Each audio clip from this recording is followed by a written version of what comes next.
করছি আপনারা সবাই ভালো আছেন, ভালোর দলে আছেন।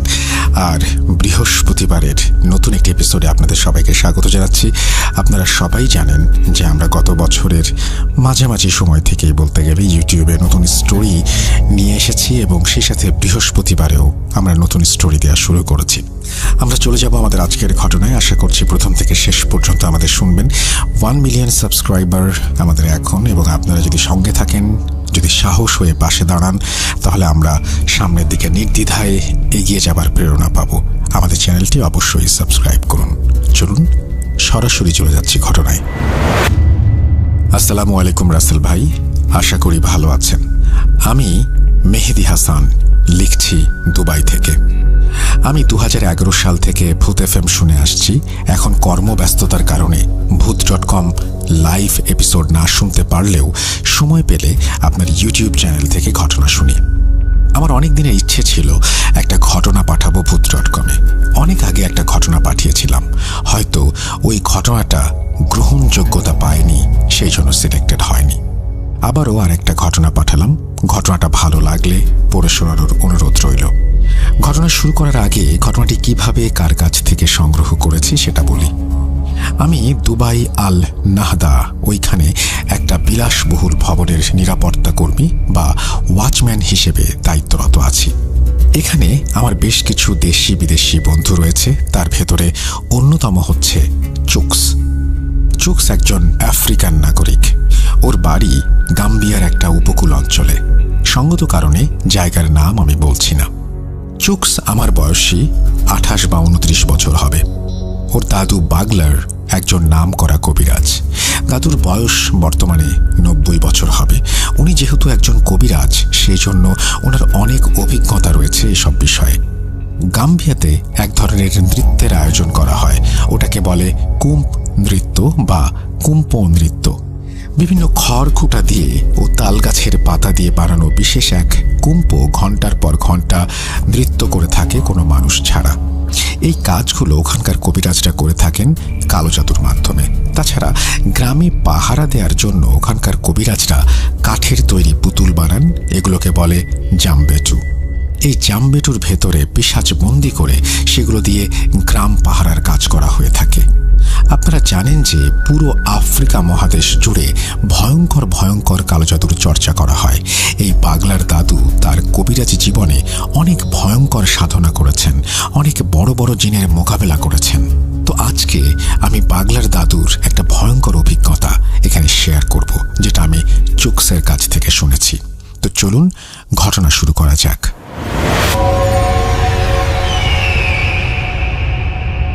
1990 সালের কোনো একটা সময় বাগলার ও লালা দাদু গাম্বিয়া থেকে মালি গেছেন তাদের তান্ত্রিক গুরুর সাথে দেখা করতে।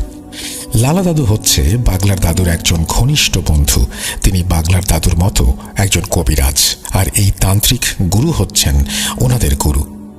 1975 সালে মালি থেকে এক তান্ত্রিক এসেছিলেন বাগলার দাদুর এলাকায় একজনের চিকিৎসা করতে।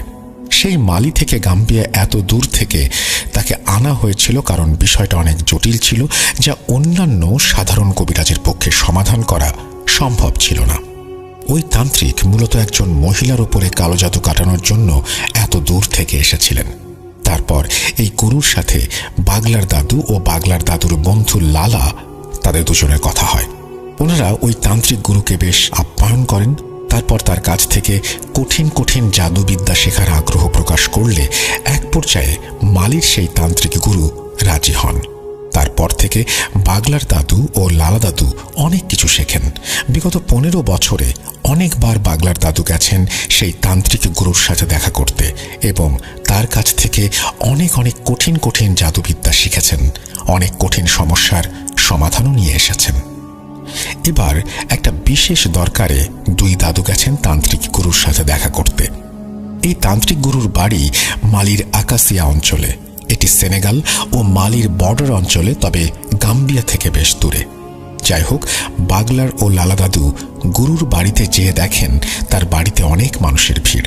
একজন নাম করা কবিরাজের বাড়িতে ভিড় থাকবে, এটাই স্বাভাবিক, কিন্তু এর আগে যতবার এসেছেন এত মানুষ কখনো তারা দেখেননি।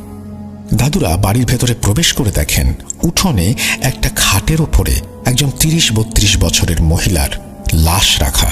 এই লাশকে ঘিরে রয়েছে উপস্থিত সব মানুষ। সেখানে ওনাদের সেই তান্ত্রিক গুরু এবং তার কিছু শিষ্যও আছে। বাগলার দাদু ও লালা দাদুকে দেখতে পেয়ে তান্ত্রিক গুরু এগিয়ে আসেন, ভালো মন্দ কথা বলে এক জায়গায় বসতে বলেন। তারপর গুরু বলেন, তোমরা বসো, বিশ্রাম করো, আমি এই ঝামেলার কাজ শেষ করে এসে তোমাদের সাথে কথা বলছি। দাদুরা অপেক্ষা করতে করতে একসময় ঘুমিয়ে যান, কেননা জার্নি করে তারা অনেক ক্লান্ত ছিলেন। কতক্ষণ ঘুমিয়েছিলেন জানেন না। একসময় গুরুর ডাকে তাদের ঘুম ভাঙে। ঘুম থেকে ওঠার পরে গুরু বলেন, এইবার তোমরা দুইজন একসাথে আসছো, নিশ্চয়ই কোনো বিপদ হয়েছে। তখন দাদুরা বলেন, হ্যাঁ গুরুজি, আমরা অনেক বড় বিপদে পড়েছি। তখন গুরুজি বলে, সব শুনবো, তার আগে আমি একটু ফ্রি হই। আমি নিজেও অনেক বড় বিপদে আছি, আর তোমাদেরকে আমার এখানে 2 দিন থাকতে হবে। কোনো আপত্তি থাকলে বলো। যাই হোক, গুরুর কথা শুনে দাদুরা বলে, কি যে বলেন গুরুজি আপনি, আপনার কাছে থাকতে পারা আমাদের সৌভাগ্যের ব্যাপার। 2 দিন কেন, তার বেশি দিনও থাকতে রাজি আছি।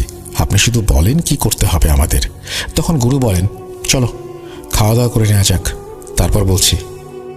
খাওয়া দাওয়া শেষ করে গুরুজি বলেন, আমাদের একটা প্রতিবেশীর বাড়ির পেছনে এই লাশটা পাওয়া গেছে, যেটা তোমরা উঠোনে খাটের উপরে দেখেছ।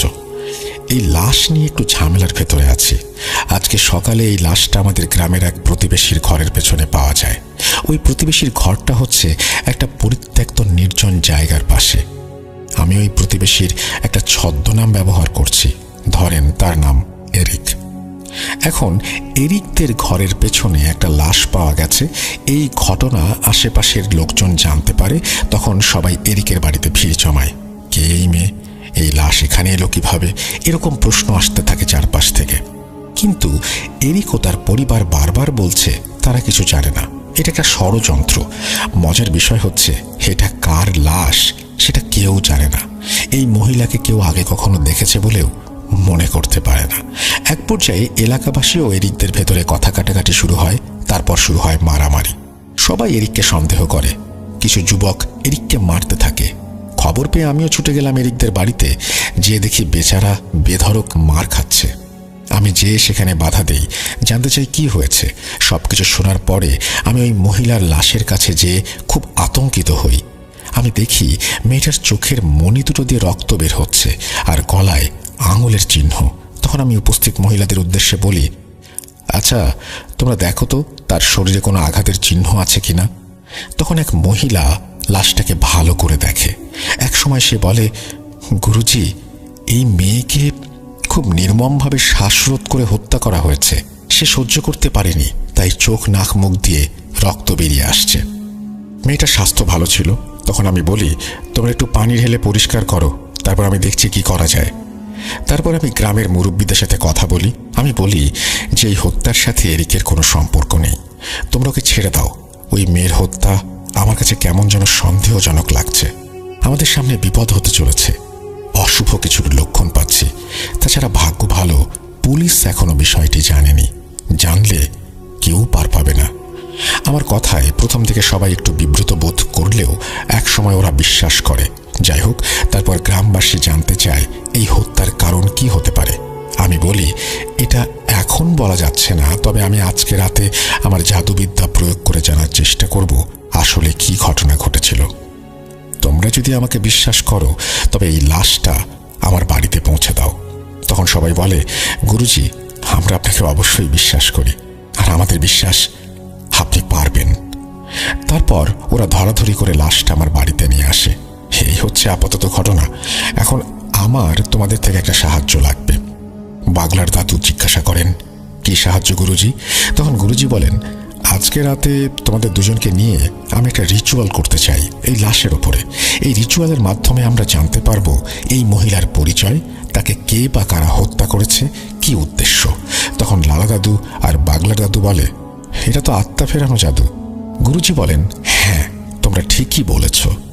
এই জাদুর মাধ্যমে মৃত মানুষের ভেতরে আত্মা ফেরানো যায়, কিন্তু সেটা কিছু সময়ের জন্য। গুরুজি বলছেন, এটা আমি আমার ওস্তাদের কাছ থেকে শিখেছিলাম। আজ রাতে তোমাদের দুজনকে নিয়ে এই জাদু প্রয়োগ করব। এখন তোমরা বিশ্রাম করো, আমি যা যা প্রয়োজন সেগুলো ব্যবস্থা করে আসি। গুরুজি চলে যাওয়ার পরে লালা দাদু বলেন, বাগলার, আমাদের কি সৌভাগ্য, আফ্রিকার ইতিহাসের সবচেয়ে ভয়ানক ও কঠিন জাদু আজকে আমরা শিখব এবং দেখব। বাগলা দাদু বলেন, হ্যাঁ বন্ধু, আজকে আমাদের নতুন অভিজ্ঞতা হতে যাচ্ছে। দুজনে খুব উৎফুল্ল ছিল। অবশেষে বিকেল পেরিয়ে সন্ধ্যা হয়, সন্ধ্যা পেরিয়ে রাত। গুরুজি বলে, এই লাশটাকে আমার ছোট ঘরে, অর্থাৎ যে ঘরে বসে গুরুজি কবিরাজি করেন সেই ঘরে নেওয়া হোক। বলে রাখা ভালো, আফ্রিকা মহাদেশে যারা এসব কবিরাজি বিদ্যা চর্চা করেন তাদের সবার আলাদা একটা ঘর থাকে। ঘরটা অনেকটা কুঁড়ে ঘরের মতো করে বানানো হয়। যাই হোক, গুরুজির কথা মতো বাড়ির সব সদস্য মিলে লাশটাকে ধরাধরি করে গুরুজির ছোট ঘরে নেওয়া হয়। তখন গুরুজি কিছু জিনিস নিয়ে সেই ঘরে প্রবেশ করেন। তার ভেতরে ছিল সরু দুটো কাঠ, রশি, কিছু ছোট বাটির মতো মাটির পাত্র, একটা বড় মাটির পাত্র, কিছু ছাগলের চর্বি যেগুলো রোদে শুকিয়ে মমের মতো করা হয়েছিল, একটা লাল কাপড় আর আগুন জ্বালানোর জন্য ছোট ছোট কাঠের টুকরো। গুরুজি প্রথমে লম্বা কাঠ দুটোকে লাশের দুই পাশে রাখেন। তারপর ডান হাত ও ডান পা একটা কাঠের সাথে বেশ শক্ত করে বেঁধে দেন। বাকি কাঠের সাথে বাম পা ও বাম হাত একইভাবে বেঁধে ফেলেন। এরপর মাটির বাটিগুলোতে একটু তেল ও ছাগলের চর্বি ঢেলে দিয়ে কাপড় মোড়ানো রশির মতো বানানো, অর্থাৎ আলো জ্বালানোর জন্য যে ফিতা বানানো হয় সেরকম করে লাশের চারপাশে গোল করে একটু জায়গা রেখে গণ্ডির মতো করে রাখলেন। একটা গ্যাপ রাখলেন যাতে 3 জনের বসতে অসুবিধা না হয়। এরপরে বড় বাটিতে যেটা ছিল একটা গামলা বা বোলের আকারের, সেই পাত্রে কাঠের টুকরো সাজিয়ে তেল ঢেলে দিলেন। তারপর আস্তে আস্তে সবগুলো বাটি ও ওই পাত্রে আগুন জ্বালিয়ে দিলেন। পুরো ঘর তখন ধোঁয়ায় পরিণত হলো এবং সেই সাথে চর্বি পোড়া গন্ধ। অতিরিক্ত ধোঁয়ার কারণে কেউ ঘরে থাকতে পারলেন না। তখন গুরুজি বললেন, কিছুক্ষণের জন্য ঘর থেকে বের হতে হবে, একটু পরে ধোঁয়া কমে গেলে সাধনা শুরু করব। ওনারা 3 জন ঘর থেকে বের হয়ে ধোঁয়া কমার অপেক্ষা করতে লাগলেন। এর ভেতরে গুরুজি বাগলার দাদু ও লাল দাদুকে মন্ত্র শিখিয়ে দিলেন। কিছুক্ষণ পরে ধোঁয়া কমে গেলে আবার সেই ঘরে তারা প্রবেশ করলেন। এবার গুরুজি লাশের পশ্চিম পাশে বসে পড়লেন, পূর্ব দিকে মুখ করে। লাশ আর গুরুজির মাঝখানে ফাঁকা জায়গায় আগুনের বড় পাত্রটা রাখলেন গুরুজি। তারপর বাগলার দাদুকে বললেন, বাগলার, তুমি লাশের পাশে মাথার কাছে বসে পড়ো আর কাঠ দুটোকে শক্ত করে ধরে রাখবে। লালা, তুমি লাশের পায়ের কাছে বসো, কাঠ দুটোকে শক্ত করে ধরে রেখো। প্রচণ্ড শক্তি প্রয়োগ করতে হবে তোমাদের। এই লাশের শরীরে যখন আত্মা ফিরে আসবে তখন সেটা বল প্রয়োগ করে এখান থেকে ছুটে পালাবার চেষ্টা করবে। আমি তন্ত্র বলে ওকে ধরে রাখবো, তবে যদি কোনোভাবে এখান থেকে ছুটে যেতে সক্ষম হয় তবে আমরা কেউ বাঁচব না। গুরুজির কথা শুনে দাদুরা একটু ভয় পেলেও গুরুজির ওপরে বিশ্বাস রেখে তারা তাদের জায়গায় বসে পড়ে। তখন গুরুজি বলে, তোমাদের যে মন্ত্র শিখিয়ে দিয়েছি সেটা জোরে জোরে পড়তে থাকো, আর লাশে আত্মা না আসা পর্যন্ত পড়েই যাবে। দাদুরা মন্ত্র পড়তে শুরু করে, ওদিকে গুরুজিও মন্ত্র পড়তে থাকেন। বেশ কিছুক্ষণ পরে হঠাৎ করে ওই ঘরের মধ্যে ভূমিকম্প শুরু হয়। মনে হচ্ছে এক্ষুনি ঘরের সবকিছু ভেঙে মাথার উপরে পড়বে। বাগলার দাদু ও লালা দাদু বেশ ভয় পেয়ে যান। তারা দুজনে অভিজ্ঞ ও বড় কবিরাজ হওয়ার পরেও তাদেরও সাহস এবং ধৈর্য যেন কমে যাচ্ছিল। গুরুজির ওপরে বিশ্বাস রেখে তারা ধীরে ধীরে স্বাভাবিক হন আর চোখ বন্ধ করে মন্ত্র পড়তে থাকেন। হঠাৎ দাদুরা লক্ষ্য করেন লাশের শরীর নড়ে উঠল। লাশ নড়ে ওঠার সাথে সাথে বাগলার দাদু ও লালা দাদু দুজনে কাঠ দুটোকে দুপাশ থেকে শক্ত করে রাখেন। নড়াচড়া ক্রমেই তীব্র থেকে তীব্রতর হচ্ছে। বাগলার দাদু ও লালা দাদু শরীরের সর্বশক্তি দিয়ে কাঠ দুটোকে ধরে রেখেছেন। এমন সময় গুরুজি আগুনের পাত্রটা নিয়ে উঠে দাঁড়ালেন আর উচ্চ স্বরে মন্ত্র পড়তে পড়তে লাশের চারপাশে ঘুরতে থাকলেন। একটা জিনিস খেয়াল করেন, একটা জ্বলন্ত আগুনের পাত্র যেটা দীর্ঘ সময় জ্বলছে সেটা ধরার সাথে সাথে হাত পুড়ে যাবার কথা, কিন্তু মন্ত্র বলে কিছু হয়নি গুরুজির। তা না হলে উনি সেটা কিভাবে ধরেছেন? এটাই হচ্ছে কালো জাদু। গুরুজি আগুনের পাত্রটা নিয়ে ঘুরতে থাকেন আর মন্ত্র পড়তে থাকেন। এদিকে লাশ ছটফট করতে থাকে এবং চারপাশটা মনে হচ্ছে এখনই লণ্ডভণ্ড হয়ে যাবে। এভাবে চলতে থাকে অনেক সময়, কিন্তু গুরুজি, লালা দাদু ও বাগলার দাদু মন্ত্র পড়া বন্ধ করেননি। তারা উচ্চ স্বরে মন্ত্র পড়তে থাকেন। মন্ত্র পড়ার এক পর্যায়ে লাশটার ছটফটানি থেমে যায় এবং লাশটা কথা বলে ওঠে। যখন লাশটা কথা বলে ওঠে তখন গুরুজি দাঁড়িয়ে যান আর তার মন্ত্র পড়া বন্ধ করে দেন। লাশটা বলে ওঠে, কি রে কবিরাজ, আমাকে কেন ডেকেছিস? এটা শোনার পরে গুরুজি বলেন, তোমার পরিচয় দাও। তখন এই লাশের ভেতরে থাকা আত্মা বলে ওঠে, আমি তোর কথা শুনতে বাধ্য না। চুকসের দাদুর বর্ণনা অনুযায়ী ওটা ওই লাশের আত্মা ছিল। আমরা মুসলিম, আমরা বিশ্বাস করি মৃত মানুষের আত্মা কখনো ফিরে আসে না। হতে পারে সেটা তার কার ইঞ্জিন অথবা কোনো পিশাচ বা অন্য কিছু। যাই হোক, প্রথমে ওই আত্মাটি কথা বলতে রাজি হচ্ছিল না।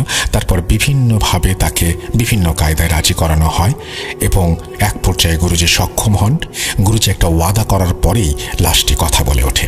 গুরুজি কি ওয়াদা করেছিলেন সেই বিষয়ে একটু পরে আসছি।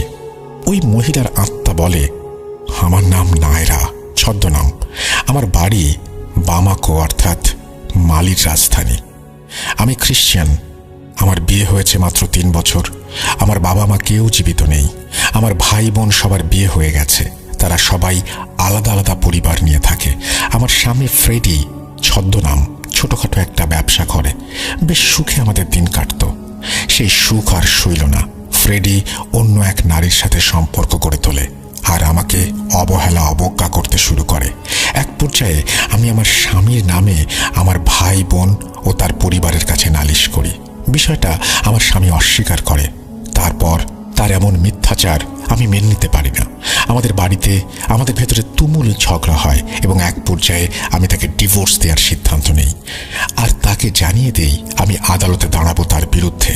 এটা শোনার পরে সে কিছুটা স্বাভাবিক হয়। তারপর তার পরিবার ও আমার পরিবার সবার কাছে সে প্রতিজ্ঞা করে সবকিছু ঠিক হয়ে যাবে। এরপর বেশ কিছুদিন আমার স্বামী আমার সাথে খুব ভালো ব্যবহার করে। তার এমন পরিবর্তন দেখে আমি বেশ খুশি হই। এর প্রায় 1 মাস পরে আমার স্বামী ফ্রেডি আমাকে বলে, তোমাকে নিয়ে অনেক দিন কোথাও ঘুরতে যাওয়া হয় না, চলো কোথাও ঘুরে আসি। আমি খুশি হই। তখন সে বলে আমাদের এই অঞ্চলে যাওয়া উচিত। তারপর সে এই জায়গার কথা বলে। আমিও রাজি হয়ে গেলাম। তারপরে আমার স্বামী আমাকে এই গ্রামে নিয়ে আসে। যেদিন ফ্রেডি আমাকে হত্যা করে সেদিন সন্ধ্যায় ফ্রেডি বলে, তোমাকে একটা জিনিস দেখাবো, চলো যাওয়া যাক। আমিও সরল মনে তার কথায় রাজি হয়ে গেলাম। ফ্রেডি আমাকে হত্যা করার আগে কৌশলে ঘুমের ঔষধ খাওয়ায়। আমার প্রচুর ঘুম পাচ্ছিল। সেটা তাকে বললে সে হোটেলে নেয়ার কথা বলে। কৌশলে এখানে নিয়ে এসে আমাকে গলা টিপে হত্যা করে। তারপর আমার লাশ এখানে ফেলে পালিয়ে যায় আর এভাবে আমার মৃত্যু হয়। মহিলার আত্মার কাছ থেকে তার হত্যাকাণ্ডের ঘটনা শুনে উপস্থিত আমরা সবাই মর্মাহত হই এবং ফ্রেডির ওপরে আমাদের প্রচুর রাগ হয়। নীরবতা ভেঙে গুরুজি নায়রার আত্মাকে বলে, এখন তুমি বলো আমি তোমার জন্য কি করতে পারি? তখন নায়রার আত্মা বলে, আমার এই নির্মম হত্যার বিচার চাই আর আমার লাশটা আমার ভাই বোনদের কাছে পাঠিয়ে দিলে আমার আত্মা শান্তি পাবে। গুরুজি একটু চিন্তা ভাবনা করে বলে, তোমার স্বামীকে ঈশ্বর অবশ্যই সাজা দেবেন। আমি তার উপরে মরণবাণ মারব। তার মতো পাপীর বেঁচে থাকার কোনো অধিকার নেই। কিন্তু তোমার লাশ নিয়ে এখন যদি তোমার বাড়িতে যাই তাহলে আমরা বিপদে পড়ে যাব। আইনি ঝামেলা হবে অনেক। যেহেতু তোমার স্বামী তোমাকে হত্যা করেছে তার কোনো সাক্ষী নেই আর সেটা প্রমাণ করার জন্য আইনি প্রক্রিয়ার ভেতর দিয়ে যেতে হবে। অনেক ঝামেলা হবে। আমাদের গ্রামে নিরীহ মানুষগুলো বিপদে পড়বে। অনেক ভোগান্তি হবে সবার। তার চেয়ে আমরা সবাই মিলে তোমাকে এখানে তোমার ধর্ম অনুযায়ী দাফন করি। আমি তোমাকে কথা দিচ্ছি, ফ্রেডির ওপরে আমি ভয়ঙ্কর কালো জাদু করব। ওকে ভয়ানক মৃত্যু দেব। নায়রার আত্মা প্রথমে রাজি না হলেও অনেক বোঝানোর পরে অবশেষে রাজি হয়। তখন গুরুজি ফ্রেডির ও নায়রার নাম, ঠিকানা, বাবা মায়ের নাম সবকিছু নায়রার আত্মার কাছ থেকে জেনে নেয়। এরপরে গুরুজি নায়রার আত্মাকে নায়রার শরীর থেকে মুক্ত করে দেন। পরের দিন গুরুজি গ্রামের কিছু মুরব্বীকে ডেকে সবকিছু খুলে বললেন। সবাই সবকিছু শুনে বলে, গুরুজি আপনি যেটা ভালো মনে করেন সেটা করেন, আমাদের সবার মতামত আছে। তারপর নায়রাকে স্থানীয় একটি খ্রিস্টান কবরে দাফন করা হয়। দাফন শেষে বাগলার দাদু ও লালা দাদুকে উদ্দেশ্য করে গুরুজি বলেন, চলো ফ্রেডির ব্যবস্থা করা যাক। বাগলার দাদু জিজ্ঞাসা করে, গুরুজি আপনি কি করতে চান? মানে কোন ধরনের কালো জাদু করতে চান ফ্রেডির ওপরে?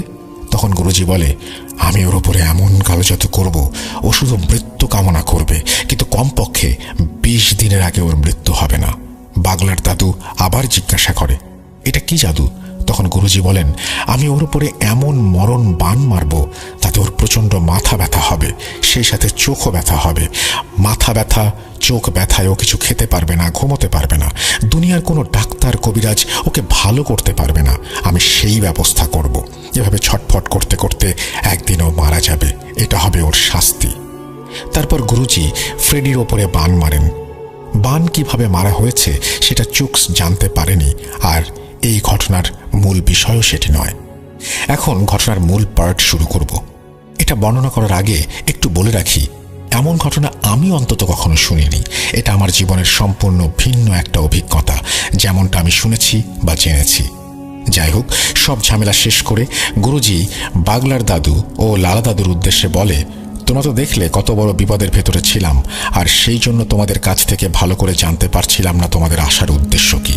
এখন বলো কি সমস্যা? তখন বাগলার দাদু বলেন, গুরুজি, আমাদের গ্রাম পাহারা দেওয়ার জন্য আমরা যে জানবেটু ব্যবহার করি, বেশ কিছুদিন ধরে সেই জানবেটুগুলো খুঁজে পাচ্ছি না। ওই জানবেটুর ভেতরে থাকা জিনগুলোকে অনেক ডেকেও হাজির করতে পারছি না। আমি আর লালা অনেক চেষ্টা করেছি জানবেটুর পাহারার জিনগুলোকে হাজির করতে, কিন্তু ব্যর্থ হয়েছি। আর আমাদের যে সকল বার্তাবাহক বা মুকবির জিন আছে, ওদের কাছে জিজ্ঞাসা করেছে জানবেটুর সম্পর্কে, কিন্তু ওরা কোনো খবর দিতে পারেনি। ওরা শুধু এতটুকু বলেছে, এই অঞ্চলে শয়তানের ছায়া দেখতে পাচ্ছি। এর বেশি কিছু আর বলতে পারেনি। আপনি নিশ্চয়ই জানেন জানবেটু আসলে কি। জানবেটু হচ্ছে এক ধরনের কাঠের পুতুল, যেটার ভেতরে জিন বন্দি করে আফ্রিকান কবিরাজরা গ্রাম পাহারা দেওয়ার ব্যবস্থা করে, বিশেষ করে আফ্রিকার উপকূলীয় অঞ্চলগুলিতে। যাই হোক, গুরুজি জিজ্ঞাসা করে, তোমাদের জানবেটুগুলো নিখোঁজ কতদিন থেকে? তখন দাদুরা বলে, তা প্রায় 10 দিন হবে। আমাদের অন্যান্য জিনেরা যখন বলল এই গ্রামের শয়তানের ছায়া দেখতে পাচ্ছি, তখন আমরা খুব চিন্তায় পড়ে যাই। আর এই শয়তান কে বা কারা, কেন আমাদের জানবেটুগুলোকে আক্রমণ করলো, আর কি উদ্দেশ্য নিয়ে তারা এখানে এসেছে, এইটা জানার অনেক চেষ্টা করেছি, কিন্তু ব্যর্থ হয়েছি। আমাদের অনুগত যত জিন আছে, কেউ কোনো সঠিক তথ্য দিতে পারেনি। এরা শুধু এতটুকু বলেছে এই গ্রামে শয়তানি কর্মকাণ্ড করা হচ্ছে, তবে সেটা খুব গোপনে। এই শয়তানগুলো কোনো উদ্দেশ্য নিয়ে এখানে আসছে। আমাদের জিন সেটা বলতে পারেনি। তারা অনেক চেষ্টা করেও কোনো খবর সংগ্রহ করতে পারেনি।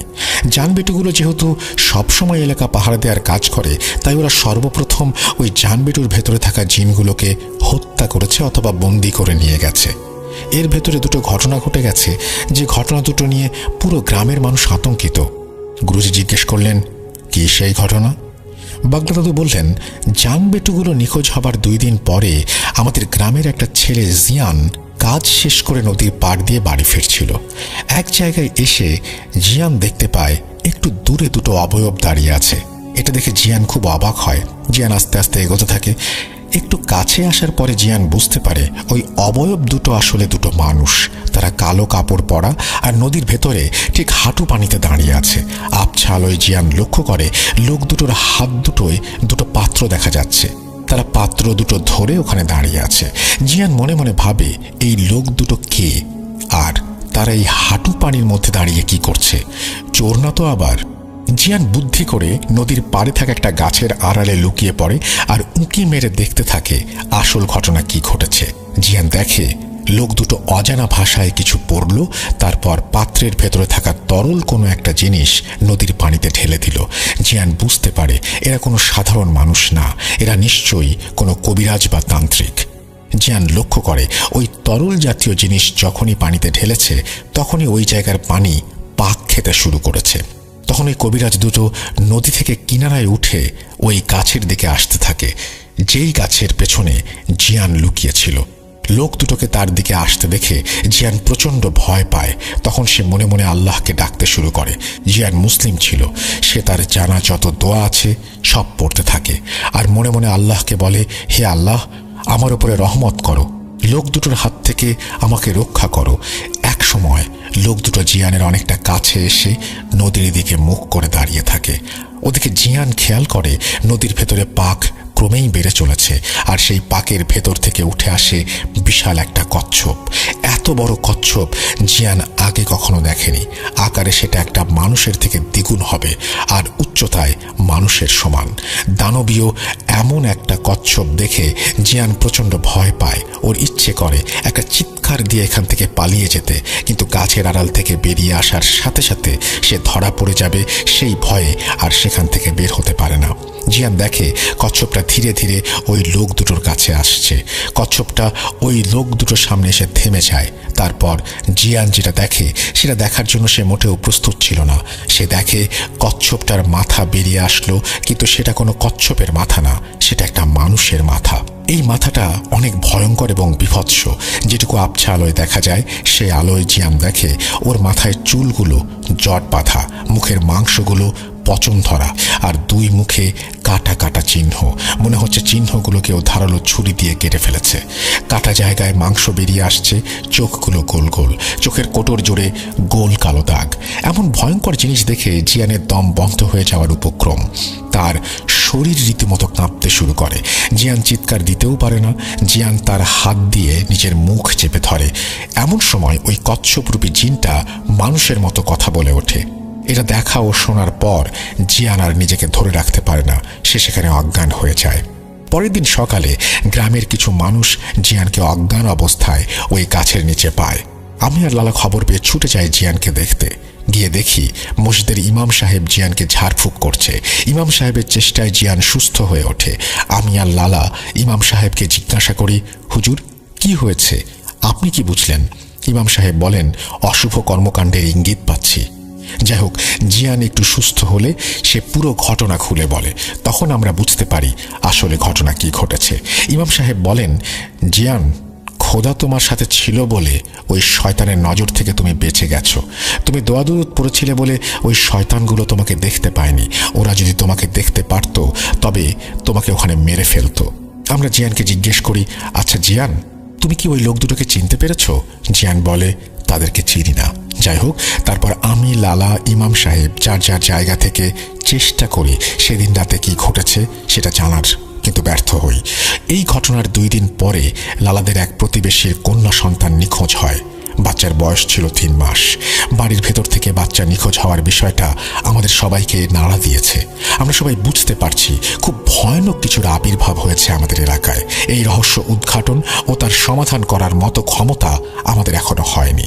এই জন্য গুরুজি আমাদের এত দূর থেকে আপনার কাছে আসা। কিছু একটা করুন। সব কিছু শুনে গুরুজি বলেন, আচ্ছা, আমি দেখছি কি করা যায়। আজ গভীর রাতে আমি আমার শক্তিশালী এক জাদুকরী মুখবিরি জিনকে পাঠাবো তোমাদের এলাকায় তথ্য সংগ্রহ করার জন্য। তখন বাগলার দাদু বলে, গুরুজি, আমাদের সকল মুখবির জিন ফেল করেছে, আপনার জিন কি পারবে? তখন গুরুজি মুচকি হেসে বলে, বাগলার, ও হচ্ছে সেই জিন যে স্বয়ং শয়তানের করা মায়াজাল কাটাতে সক্ষম। তোমরা চিন্তা করো না, যাও বিশ্রাম করো, আমি আগে দেখি ওখানে কি হচ্ছে। সেদিন রাতেই গুরুজি আসনে বসেন। আমরা দুজন শুয়ে পড়ি। ভোরে গুরুজির ডাকে আমাদের ঘুম ভাঙে। তখন গুরুজি বলে, বাগলার, তোমরা তৈরি হয়ে নাও, আমাদের এক্ষুনি বেরোতে হবে। বাগলা দাদু জিজ্ঞাসা করে, গুরুজি, আমরা এখন কোথায় যাচ্ছি? গুরুজি বলেন, কোথায় আবার? তোমাদের এলাকায়। শয়তানের সাথে মোকাবেলা করতে হবে না। গুরুজি আমাদের সাথে যাচ্ছেন শুনে আমি আর লালা তো দারুণ খুশি। তখন গুরুজি বলেন, বাগলার, এই কবিরাজি জীবনে অনেক কিছু দেখেছি, অনেক কিছু শুনেছি। আমার গুরু যিনি ছিলেন উনি আমাকে সবসময় একটা কথা বলতেন, যদি শয়তানের সাথে লড়াই করতে করতে মৃত্যু হয় তবে সেই মৃত্যুতে ঈশ্বর খুশি হন। শয়তানের কাছে কখনো মাথা নত করবে না। এই বৃদ্ধ বয়সে এসে এমন একটা সুযোগ আমি পেয়ে যাব ভাবতে পারিনি। তোমাদের দুজনকে ধন্যবাদ আমার কাছে আসার জন্য। চলো যাওয়া যাক তোমাদের এলাকায়। তাছাড়া অনেক দিন হলো আমার বোনটাকে দেখি না। সমস্যার সমাধান করব, বোনের সাথেও দেখা করব। মালির গুরুজির একজন বোনের বিয়ে হয়েছে গাম্বিয়াতে, অর্থাৎ 1975 সালে এই গ্রামে এসে, অর্থাৎ বোনের বাড়িতে এসে। তখন বাগলা দাদু ও লালা দাদু জিজ্ঞাসা করে, গুরুজি, আমাদের এলাকায় কি হচ্ছে সেটা তো বলবেন। গুরুজি বলে, সব যাত্রাপথে বলবো, দেরি করো না, তৈরি হয়ে নাও এক্ষুনি। তারপর ওনারা 3 জন মালি থেকে চুক্সদের এলাকা গাম্বিয়ার দিকে রওনা দেন। যাত্রাপথে গুরুজি সব কিছু খুলে বলেন 2 দাদুকে। গুরুজি বলেন, তোমরা ঘুমানোর পরে আমার সবচেয়ে শক্তিশালী মুখবিরি জিনকে তোমাদের এলাকায় পাঠাই। সে সে সেখানে যায়। কিছুক্ষণ পরে সে ফিরে এসে আমাকে যে তথ্য দেয় সেটা শোনার পরে আমার পিলে চমকে যায়। আমার মুখবির জিন আমাকে বলেছে, গুরুজি, আমি গ্রামের সব জায়গায় খুঁজে কিছু না পেয়ে যখন নদীর পাড়ে যাই তখন আমি 3টা শয়তানের অনুসারী জিনকে দেখতে পাই। ওরা আমাকে দেখার সাথে সাথে আমাকে বিদ্যুতের গতিতে আক্রমণ করে বসে। শয়তানের অনুসারীর একটা বড় অংশ হচ্ছে ইফরিত সম্প্রদায়ের জিন। তারা অনেক শক্তিশালী ও দ্রুতগামী হয়। আমরা ধরে নিলাম ওগুলো ইফরিত জিন ছিল, কিন্তু আমি তাদেরকে প্রতিহত করতে সক্ষম হই। তারপর ওরা পালিয়ে যায়। যাবার সময় আমাকে বলে, আমাদের শয়তানের খোদা ও তার মেয়ে, আমাদের মা তোদের দেখে নেবে। আমি বলি, কে তোদের শয়তানের খোদা, তার মেয়ে? তখন ওরা বলে, আমাদের শয়তানের খোদা আর কেউ নয়, স্বয়ং শয়তান ইবলিশ আর তার মেয়ে নাজালি। একটা কথা বলে রাখি, বিভিন্ন ধর্ম অনুযায়ী শয়তানকে বিভিন্ন নামে ডাকা হয়। আমি এখানে ইবলিশ শব্দটা ব্যবহার করেছি। যাই হোক, গুরুজি বলেন শয়তান ইবলিশের অনেকগুলো সন্তান রয়েছে। এই ইবলিশের সন্তানগুলো এক একজন এক একটা অপকর্মে লিপ্ত। কেউ মানুষের ভেতরে দ্বন্দ্বের সৃষ্টি করে, কেউ মানুষকে বিপথে নিয়ে যায়, কেউ সংসারে অশান্তি করে। আরও যত অপকর্ম আছে এই সব শয়তানের ছেলে মেয়েও শয়তান নিজে করে। তার ভেতরে নাজালি একজন। এই নাজালি নামের অর্থ মহামারী। নাজালি একটা আফ্রিকান শব্দ, সম্ভবত ইকবো অথবা ইবো ভাষায় কথা বলে চুকস। এখানে আমি যে নামগুলো ব্যবহার করব সব এই আফ্রিকান ভাষায় হবে। যাই হোক, এদের প্রত্যেকের আবার বিশাল বাহিনী আছে। এই মহামারীর কাজ হচ্ছে ডাঙায় ও পানিতে মহামারী সৃষ্টি করা। তোমাদের নদীতে পানিকে দূষিত করে মানুষের ভেতরে রোগ ছড়ানোর জন্য তোমাদের এই নদীটাকে সে এখন বেছে নিয়েছে। যেহেতু এটা আফ্রিকান মহাদেশের ভেতরে অনেক বড় একটা নদী, অনেক জায়গায় দেখা যায় একটা নদীর পানি হঠাৎ দূষিত হয়ে রোগ ব্যাধি হয়ে শত শত মানুষ মারা যাচ্ছে। কোনো ডাক্তার বা কবিরাজের ওষুধে কাজ হচ্ছে না, অথচ বছরের পর বছর ওই এলাকার সবাই ওই নদীর পানি ব্যবহার করে আসছে। তাহলে হঠাৎ করে নদীর পানি এভাবে দূষিত হয়ে পড়লো কিভাবে? অনেকে হয়তো সায়েন্টিফিক কোনো ব্যাখ্যা দেবে, পরিবেশগতভাবে হতে পারে এটা বলবে, কিন্তু কেন? তার পেছনে একটা কারণ হচ্ছে এই শয়তানের মেয়ে মহামারী ও তার অনুসারী। আর তাদেরকে এই কাজে সাহায্য করে সামান্য ক্ষমতার লোভে মানুষরূপী কিছু শয়তান। তোমাদের গ্রামের ভেতরে যে 2জন পাগল আছে, ওরা আসলে পাগল না, ওরা হচ্ছে শয়তানের অনুসারী। তোমাদের জান বেটুর ভেতরে থাকা জিনকে হত্যা করেছে ওরা। আর লালার প্রতিবেশীর মেয়েকে এই 2জন শয়তানের মেয়ে নাজালির নামে বলি দিয়েছে। ওই 2 শয়তান তান্ত্রিক সারাদিন পাগলের নাটক করে আর রাতের বেলা তারা এই সমস্ত অপকর্ম চালায়। সেদিন জিয়ানের দেখা কালো কাপড় পরা ওই শয়তান তান্ত্রিক দুটোই হচ্ছে তারা। মূলত ওরা পাগল সেজে ঘুরে বেড়ায় আর দেখে কোনো বাড়িতে ছোট বাচ্চা আছে কিনা। ওরা অন্য এলাকা থেকে আরও 2টো বাচ্চাকে তুলে এনে তোমাদের ওই নদীর পাড়ে বলি দিয়েছে। ওরা এই পর্যন্ত 3টা বলি দিয়েছে। দূরে হওয়ার জন্য তোমরা বাকি 2জনের কথা জানতে পারোনি। এভাবে যখন 13টা বাচ্চার বলি দিতে সক্ষম হবে তখন ওরা অনেক শক্তিশালী হবে। আজ এই নদীর পানি দূষিত হয়ে মহামারী শুরু হবে। এতে এই গ্রামসহ এই দীর্ঘ নদীর পানি যারা ব্যবহার করে সবার ভেতরে রোগ ছড়াবে আর হাজার হাজার মানুষ মারা যাবে। সেদিন জিয়ানের দেখা সেই কচ্ছপরূপী শয়তানটা হচ্ছে বিমরু। এই বিমরু হচ্ছে নজলির খুব কাছের একটা শক্তিশালী শয়তান জিন। নজলি বিমরুকে নদী দূষণের দায়িত্ব দিয়েছে আর নজলির গোলাম এই বিমরু এই কাজ করে। এদিকে ক্ষমতার লোভে বিমরুর হয়ে এই 2জন তান্ত্রিক শয়তানি কর্মকাণ্ডে সাহায্য করছে। সেদিন রাতে ওদের হাতে থাকা 2টো পাত্রের ভেতরে ছিল 2টো বাচ্চার তাজা রক্ত। প্রথমে বাচ্চা দুটোকে বলি দিয়ে তার রক্ত এই পাত্রে ধারণ করা হয়েছে। তারপর তাদের সব শয়তানি কর্মকাণ্ড শেষে পাত্র ভর্তি তাজা রক্ত শয়তানের মেয়ে নাজালির জন্য উৎসর্গ করা হয়েছে। আর সেই জন্য বিমরু পানি থেকে উঠে এসে একটা কচ্ছপের রূপ ধরে আর শয়তান তান্ত্রিক দুটোকে বলে, দ্বিতীয় বলি কবে দিতে হবে, কখন দিতে হবে। এখন তোমরা বলো, এত কিছু জানার পরে আমি কি বসে থাকবো? তাই তোমাদের সাথে বেরিয়ে পড়লাম শয়তানের সাথে যুদ্ধ করার জন্য। যদি ওই শয়তান তান্ত্রিক দুটো কোনোভাবে 13টা বাচ্চাকে বলি দিতে সক্ষম হয় তবে এই গ্রাম মৃত্যুপুরী হয়ে যাবে। আমাদের প্রথম কাজ গ্রামে যেয়ে সবাইকে এই বিষয়গুলো খুলে বলা, তারপর তাদেরকে সাথে নিয়ে কৌশলে ওই পাগল বেশি শয়তান দুটোকে খুঁজে বের করে তাদেরকে হত্যা করা। দ্বিতীয় কাজ হচ্ছে নদীর ভেতরে থাকা ভালো জিনদের এই বিষয়গুলো জানানো ও তাদেরকে সতর্ক করা। তারা তারা যেন এই শয়তানের সাথে যুদ্ধে অংশগ্রহণ করে এবং সেই জন্য তাদেরকে অনুরোধ করা। তৃতীয় কাজ হচ্ছে ওই নদীতে থাকা শয়তানের মেয়ে গোলাম বিমরু ও তার পুরো পরিবারকে হত্যা করা। শেষ কাজ এই গ্রামে একটা রিচুয়াল করে গ্রামটাকে সুরক্ষিত করা, যাতে ভবিষ্যতে আর কোনো শয়তান সেখানে সহজে না আসতে পারে। গুরুজির কাছ থেকে এত কিছু শোনার পরে বাগলার ও লালা দাদু বলে, গুরুজি, এত কিছু হয়ে গেল অথচ আমরা কিছুই বুঝতে পারলাম না। গুরুজি মুচকি হেসে বলেন, তোমরা কেবল শিখছ, তোমাদের এখনো অনেক কিছু অজানা আছে, তবে তোমরা একদিন আমার থেকেও বড় কবিরাজ হবে। যাই হোক, অনেক লম্বা জার্নি করে অবশেষে গুরুজিকে নিয়ে বাগলার দাদু ও লালা দাদু তাদের গ্রামে পৌঁছালেন। সবাই যখন খবর পায় গুরুজি এসেছেন, তখন গ্রামের সবাই ছুটে আসে গুরুজিকে দেখতে, কেননা গুরুজি হচ্ছে এই গ্রামের আত্মীয়। বেশ কয়েকবার এই গ্রামে উনি এসেছেন। তাছাড়া উনি এখানে আসার পরে অনেকের অনেক জটিল সমস্যার সমাধান করেছেন। এই জন্য গুরুজি অনেক পরিচিত ও সুনামও আছে। গুরুজি প্রথমে তার বোনের বাড়িতে ওঠে এবং গ্রামের মোড়ল ও সম্মানিত যত লোক আছে সবাইকে খবর দিতে বলে। খবর পেয়ে সবাই চলে আসে গুরুজির কাছে। তখন গুরুজি বাগলার দাদু, লালা দাদু ওই গ্রামের সব মোড়ল শ্রেণীর লোকদের নিয়ে একটা বৈঠক করে। সবাইকে সবকিছু খুলে বলা হয় আর কি কি করতে হবে সেটাও বলে দেয়া হয়। বৈঠক শেষে গ্রামের কিছু যুবক ছেলেদের নিয়ে দুটো দল গঠন করা হয়, আর এই দুটো দলকে দায়িত্ব দেওয়া হয় যেখান থেকে যেভাবেই হোক পাগল দুটোকে ধরে নিয়ে আসতে হবে জীবিত। কাজটা খুব সাবধানে করতে হবে, কেউ যেন সেদিকে খেয়াল রাখতে না পারে। তারপর তাদেরকে একটা নির্জন জায়গার কথা বলা হয় যেখানে ওদেরকে ধরে নিয়ে আসতে হবে। মুরব্বীর কথা মতো দল দুটি বেরিয়ে পড়ে, আর কিছুক্ষণ পরে তারা সেই দুই পাগলকে ধরে গ্রামের সেই ফাঁকা জায়গায় নিয়ে আসে। তারপর তাদের কাছ থেকে কিছু জিনিসপত্র পাওয়া যায়। এই জিনিসগুলো মূলত তন্ত্র সাধনার সময় কাজে লাগে। তবে তাদের কাছে একটা বই পাওয়া যায়। উপস্থিত সবাই বইটা দেখে ধরে নেন এটা একটা জাদুবিদ্যার বই, কারণ বইয়ের ভেতরে অদ্ভুত সব শয়তানি ছবি আর ভিন্ন ভাষায় লেখা বইটি। ওরা কোনো কথা বলে না। গুরুজি যখন এই বইটি হাতে নিয়েছেন, এক নজর দেখেই সেটা তিনি ছুঁড়ে ফেলে দেন। গুরুজি বলেন, আমার হাত অপবিত্র হয়ে গেল। এটা কিসের বই তোমরা জানো?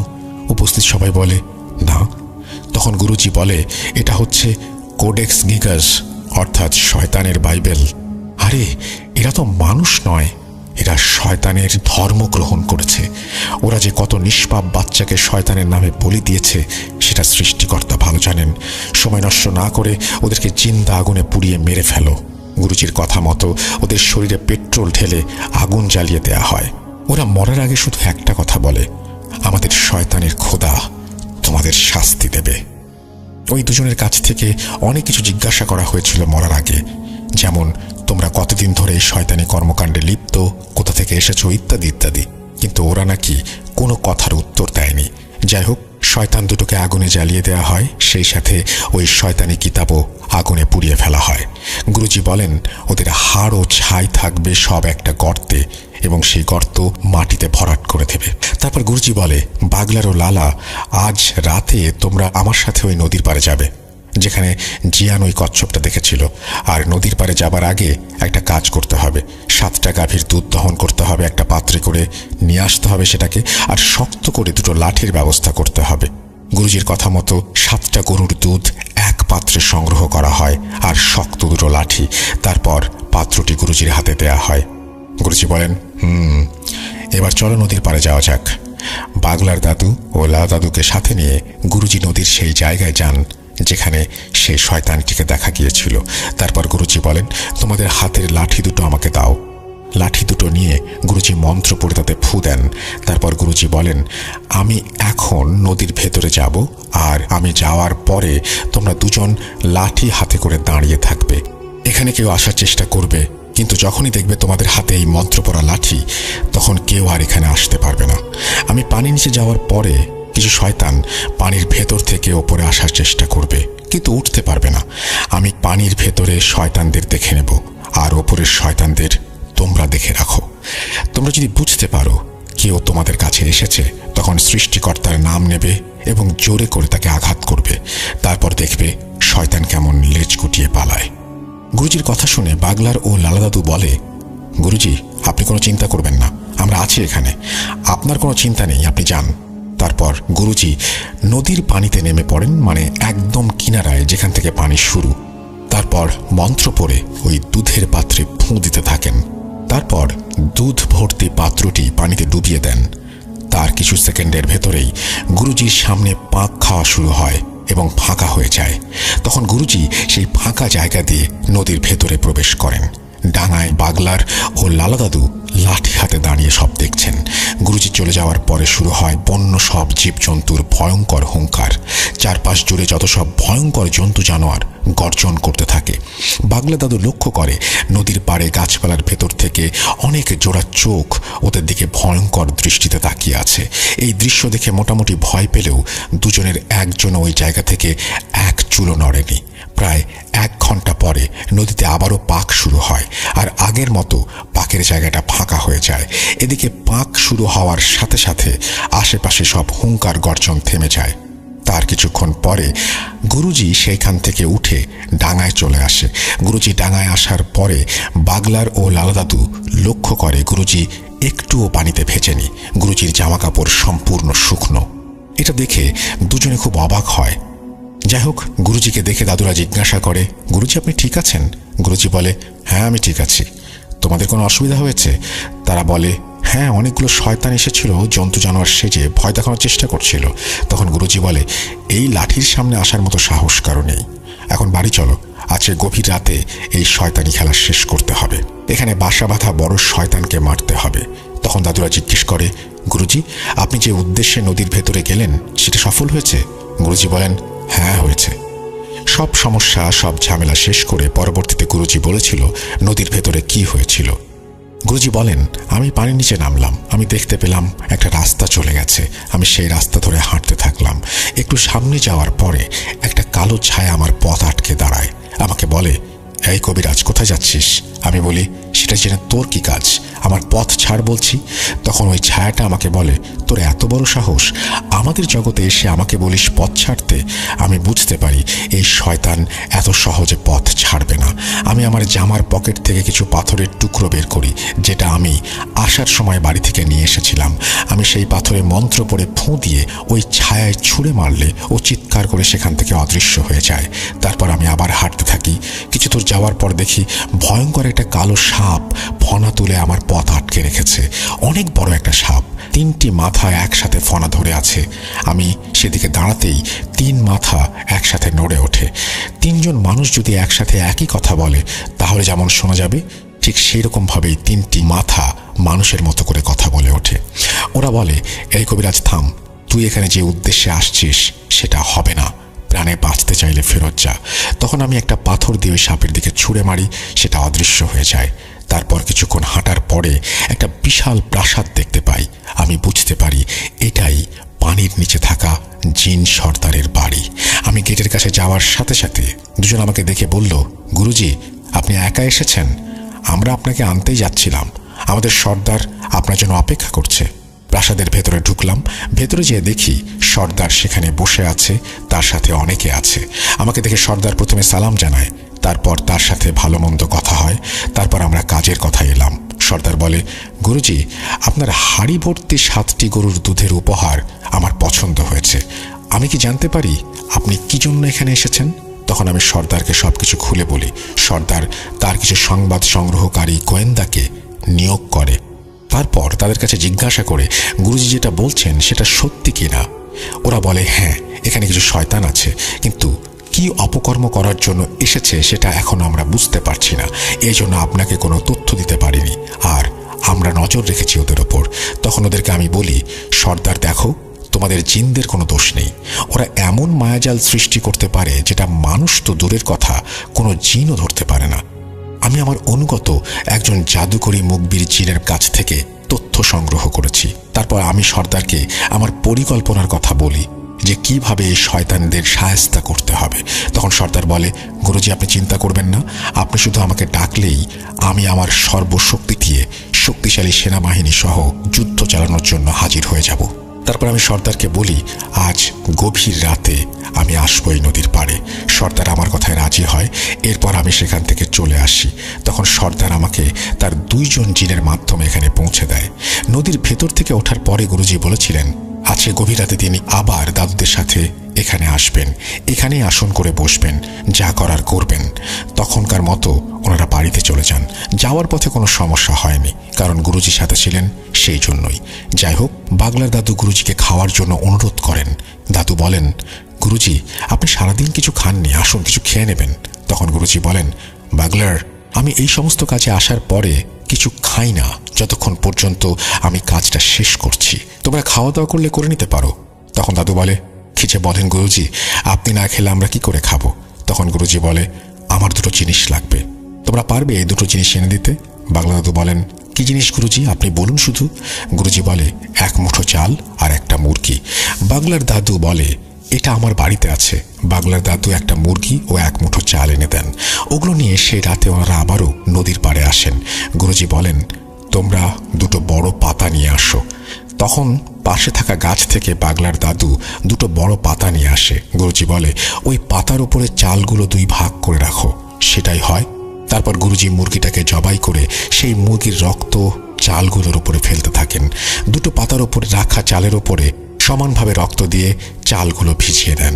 তারপর গুরুজি বলেন, যাও এই চালগুলো নদীতে ভাসিয়ে দিয়ে এসো। ওদিকে গুরুজির কথা মতো দাদুরা চালগুলো নদীতে ভাসিয়ে দিয়ে আবারও গুরুজির কাছে এসে বসে পড়ে। তখন গুরুজি নদীর পাড়ে বড় একটা গণ্ডি কেটে সেখানে বাগলার দাদু ও লালা দাদুকে গণ্ডির ভেতর দুই পাশে বসতে বলেন, আর গুরুজি মাঝখানে বসে পড়েন নদীর দিকে মুখ করে।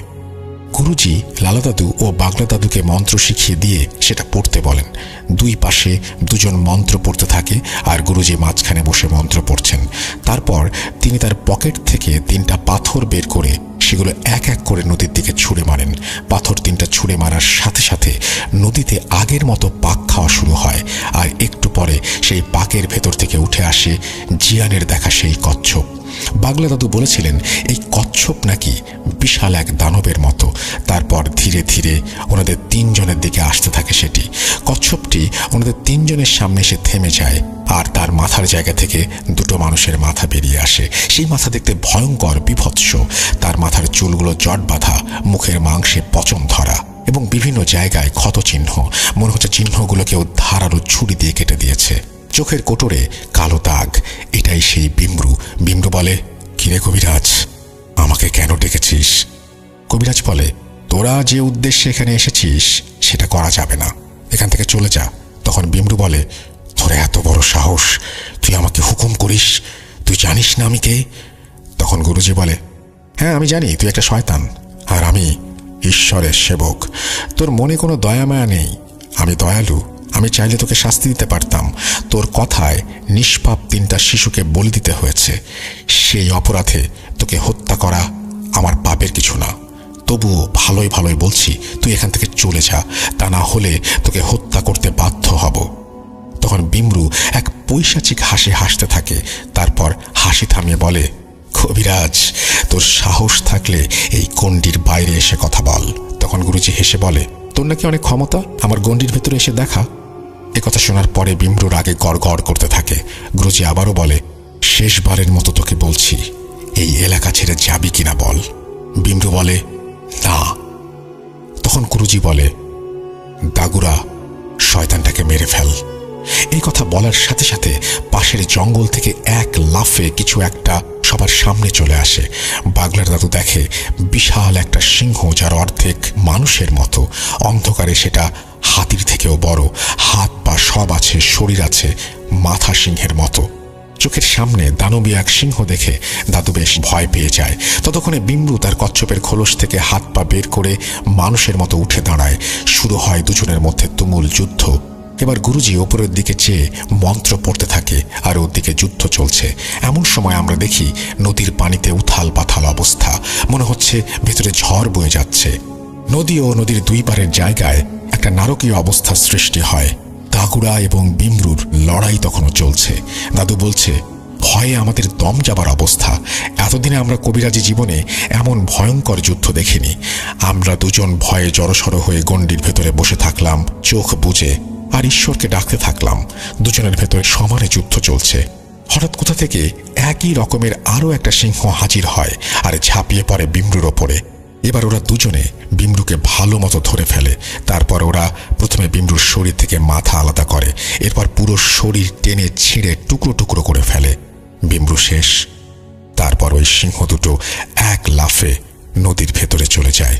ওরা নদীর ভিতরে যাওয়ার সাথে সাথে নদীর পানি আরো ভয়ঙ্করভাবে অশান্ত হয়ে পড়ে। এদিকে গুরুজি মন্ত্র পড়ে যাচ্ছে। যুদ্ধ চলে প্রায় ঘন্টার মতো। তারপর সব স্বাভাবিক। এদিকে গুরুজি বেহুশ হয়ে মাটিতে পড়ে যায়। গুরুজি মাটিতে পড়ে যাওয়ার পরে আমরা বেশ আতঙ্কিত হয়ে গুরুজিকে ধরে ফেলি। আমরা ভীষণ ঘাবড়ে যাই, কারণ গুরুজির বয়স হয়েছে, উনি মারা গেলেন না তো। এই ভেবে আমাদের বুক কেঁপে ওঠে। আমরা বুঝতে পারি গুরুজি মারা যাননি, উনি বেহুশ হয়েছেন। এমন সময় এক লাফে নদীর ভেতর থেকে সিংহরূপী দাগুরা ও তার সঙ্গী ডাঙায় অর্থাৎ আমাদের সামনে এসে দাঁড়ায়। আমরা ভীষণ ভয় পেয়ে যাই। এরকম দানবীয় জিন এত কাছে। আমরা লক্ষ্য করি ওদের দুজনের হাতে অনেকগুলো মরা গুই সাপ। তখন ওদের ভেতর থেকে একজন বলে, সব শয়তানগুলোকে হত্যা করা হয়েছে, এখন গুরুজিকে নিয়ে তোমরা বাড়ি চলে যাও। ভোরের আলো ফোটার সাথে সাথে গুরুজির জ্ঞান ফিরে আসবে, ভয়ের কিছু নেই। এই বলে ওরা ওখান থেকে অদৃশ্য হয়ে যায়। আমরা গুরুজিকে ধরাধরি করে বাড়ি নিয়ে আসি, ভোরের জন্য অপেক্ষা করি। অবশেষে ভোরের আলো ফুটতেই গুরুজির জ্ঞান ফিরে আসে। সব কিছু স্বাভাবিক হলে গুরুজি গোসল করেন। তারপর আমরা সবাই গোসল করে একসাথে খাওয়া দাওয়া করি। পরবর্তীতে জানতে চাই গুরুজির কাছে গুরুজি কেন অজ্ঞান হয়ে পড়লেন। গুরুজি এক ভয়ঙ্কর তথ্য দেন, যেটা শুনে আমরা ভীষণ ভয় পেয়ে যাই এবং অবাক হই। আসলে সেই রাতে কি হয়েছিল যেটা দাদুর এখনো অজানা রয়ে গেছে। এখন বলছি সেই ঘটনা, তবে তার আগে চলে যাই সেই রাতে, যে রাতে গুরুজি তার সংবাদ সংগ্রহকারী জিনকে পাঠালেন এখানে কি কি হচ্ছে সেটা দেখার জন্য। সেটাতে গুরুজি ওনার সংবাদ সংগ্রহকারী জিনের সাথে কথা বলার পরে তার শক্তিশালী জিন বন্ধু দাগুরাকে ডাকেন। দাগুরা শব্দের অর্থ সিংহ পুরুষ। এই দাগুরা জিনদের ভেতরে যত জাতের জিন আছে তার ভেতরে সবচেয়ে শক্তিশালী। শুধু তাই নয়, দাগুরা হচ্ছে জিনদের সর্দারদের সর্দার, অর্থাৎ জিনদের ভেতরে অনেক জাতি আছে আর প্রত্যেক জাতি ও গোত্রের একজন সর্দার থাকে। আর এই সব সর্দারদের সর্দার হচ্ছে দাগুরা। দাগুরা এত শক্তিশালী যে সে একা লক্ষ লক্ষ জিনের সাথে লড়াই করতে পারে। তার রয়েছে বিশাল এক জিন সেনাবাহিনী। আর এই দাগুরা জিন খুবই ধার্মিক ও ন্যায়পরায়ণ। সে নিজেকে সবসময় অন্যায় থেকে দূরে রাখার চেষ্টা করে আর অন্যায়ের বিরুদ্ধে প্রতিবাদ করাই তার কাজ। সে কয়েক হাজার বার শয়তানের সাথে যুদ্ধ করেছে। প্রশ্ন উঠতে পারে, শয়তান তো অমর, শয়তানের মৃত্যু নেই, তবে একজন জিন হয়ে শয়তানের সাথে কিভাবে যুদ্ধ করে? হ্যাঁ, শয়তানের মৃত্যু নেই, তবে শয়তান কখনো সরাসরি প্র্যাকটিক্যালি কোনো কিছু করতে পারে না। এই যেমন মানুষ বলি দেয়া, হত্যা করা, মহামারী ছড়ানো ইত্যাদি ইত্যাদি। শয়তান যেটা করতে পারে সে পরামর্শ দিতে পারে এবং মানুষ এবং জিনকে ধোঁকা দিতে পারে। শয়তান এই ধরনের কর্মকাণ্ডগুলো পরিচালনা করে মাত্র, সেগুলো মানুষের দ্বারাই কার্যকরী হয়। এই বিমরু হচ্ছে অনেক শক্তিশালী, ধূর্ত, চালাক ও নিষ্ঠুর শ্রেণীর ইফরিত জিন। সে প্রায় 2000 বছর ধরে শয়তানের সান্নিধ্যে থেকে বিভিন্ন সময়ে বিভিন্ন অপকর্মে লিপ্ত ছিল। সে সমুদ্রের তলদেশ থেকে তার শয়তানে আখড়া গেড়ে বসে আর বহুদিন ধরে এই সমুদ্র পথে চলার সময় অনেক জাহাজ সে ডুবিয়ে দিয়েছে আর জাহাজে থাকা নাবিকদের হত্যা করেছে। এভাবে সে হাজার হাজার মানুষের প্রাণ নিয়েছে। আপনারা হয়তো দ্য ডেভিল সির নাম শুনেছেন। এই যে ডেভিল সি, যেখানে রহস্যজনকভাবে জাহাজ হারিয়ে যায়, পানিতে ডুবে যায়, আরও অনেক কিছু আছে যেগুলো বর্ণনা করে ঘটনাকে আর বড় করতে চাই না। তবে এই বিমরু চরিত্র ও পূর্বের কার্যকলাপের সাথে ডেভিল সির কোনো যোগসূত্র থাকতে পারে। যাই হোক, এই নদীতে আসার আগে শয়তানের মেয়ে নাজালির সাথে তার সাক্ষাৎ হয়। নাজালি তার কাজে সন্তুষ্ট হয়ে তাকে একটা দায়িত্ব দেয়। তখন নাজালি বিমরুকে বলে, যাও, মানুষের ভেতরে মহামারী ছড়িয়ে দাও, হাজার হাজার নিষ্পাপ লোকের প্রাণ নিয়ে নাও। মূলত নাজালি তাকে এখানে পাঠিয়েছে মহামারী ছড়ানোর জন্য। একবার সেই কাজে সফলতা অর্জন করতে পারলে রোগ ব্যাধিতে আক্রান্ত হয়ে হাজার হাজার মানুষের জীবন চলে যাবে। এতে শয়তানের মেয়ে খুশি হয়ে আরও তাকে শক্তিশালী করে দেবে। এই পুরো ব্যাপারগুলো যখন আমি জানতে পারি, তখন আমি এই জিন বন্ধু দাগুরাকে স্মরণ করি, কারণ আমি জানি নির্দিষ্ট প্রক্রিয়া ছাড়া এই জিন কারো ডাকে সাড়া দেয় না। যাই হোক, সেটাতে আমার ডাকে সাড়া দিয়ে দাগুরা হাজির হয়। তারপর আমি তাকে সবকিছু খুলে বলি। শুনে দাগুরা প্রচণ্ড রেগে যায় আর বলে, আগামীকাল সেখানে যাও, আমি সব সময় তোমার সাথে থাকব আর সময় মতো আমি তাকে হত্যা করব। তারপর দাগুরা আমাকে সবকিছু বুঝিয়ে দেয় কিভাবে কি করতে হবে। এই সবকিছুর প্ল্যান মাস্টার দাগুরা নিজে। একজনকে সহজে হত্যা করা যায় না, তাকে ভালো হওয়ার সুযোগ দিতে হয়, তার পাপের প্রায়শ্চিত্ত করার সুযোগ দিতে হয়। সেই জন্য দাগুরা আমাকে বলেছিল, তুমি প্রথমে তাকে বলবে সেখান থেকে চলে যেতে। আমি জানি সে যেতে চাইবে না, তারপরও তুমি সেটা বলবে। সে যখন অস্বীকার করবে তখন শুধু আমাকে ডাক দেবে। আমি প্রস্তুত থাকব বিমরুর সাথে যুদ্ধ করার জন্য। তারপরের ঘটনা তোমরা সবাই দেখেছ, অনেক কিছুই দেখেছ, আবার অনেক কিছু দেখতে পারোনি। বাগলা দাদু জিজ্ঞেস করলো, গুরুজি আমরা কি দেখিনি? তখন গুরুজি বলে, আমরা যখন মুরগিটি জবাই করে রক্তের সাথে চাল মিশিয়ে নদীতে ভাসিয়ে দিলাম, এটা ছিল রিচুয়ালের একটা অংশ। মূলত সেখান থেকেই শুরু হয় যুদ্ধের প্রস্তুতি। ওদিকে পানির সর্দার বুঝতে পারে সময় এসে গেছে যুদ্ধের। সে তার সেনাবাহিনী নিয়ে প্রস্তুত হচ্ছিল। যখন বিমরু আমাদের সামনে আসে, ঠিক তখন দাগুরা তার সেনাবাহিনী নিয়ে আকাশে লুকিয়েছিল। দাগুরা তার সেনাপতিকে দায়িত্ব দিয়ে নিজে জমিনে নেমে আসে বিমরুর সাথে লড়াই করার জন্য। তোমরা কি জানো, যুদ্ধ শুধু ডাঙা এবং পানিতে হয়নি, যুদ্ধ আকাশেও হয়েছে।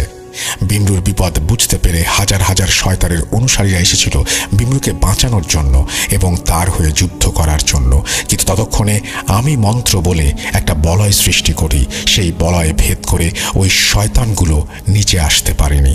আমি এমন কঠিন ও লম্বা লম্বা মন্ত্র পাঠ করেছি, যা পাঠ করতে আমার নিঃশ্বাস বন্ধ হয়ে যাচ্ছিল। শয়তানগুলো ওপর থেকে আমার উপরে প্রভাব বিস্তার করার চেষ্টা করছিল। আর যদি একবার আমি ভুল করতাম আর আমার এই বলয় ভেঙে যেত, তবে আমরা সবাই মারা যেতাম। ওই শয়তানগুলো নিচে নেমে আসতে সক্ষম হতো আমার মন্ত্র বলে, এবং দাগুরার সেনাপতি ও তার সৈন্যবাহিনীর আক্রমণের ওপরে শয়তান জিনগুলো ওখানেই মারা যায়। আমি চেয়ে চেয়ে দেখেছি আর মন্ত্র পড়েছি। দাগুরার সেনাপতি যখন দেখে দাগুরা একা পেরে উঠছে না বিমরুর সাথে, তখন সে তার সৈন্যদের ওখানে দায়িত্ব দিয়ে দাগুরার কাছে চলে আসে। আর এই দুজনের শক্তির কাছে বিমরু পরাজিত হয়। বিমরুকে হত্যা করার পরে দাগুরা এবং তার সেনাপতি চলে যায় নদীর ভেতরে বাকি শয়তানগুলোকে হত্যা করার জন্য। তারপর আমি অজ্ঞান হয়ে যাই। অবশ্য ততক্ষণে সব শয়তানগুলোকে হত্যা করা হয়ে গেছে। তবে দুঃখের বিষয় এটা, এই যুদ্ধে পানির নিচে থাকা বেশ কিছু ভালো জিন ও দাগুরার কিছু সৈন্য নিহত হয়েছে।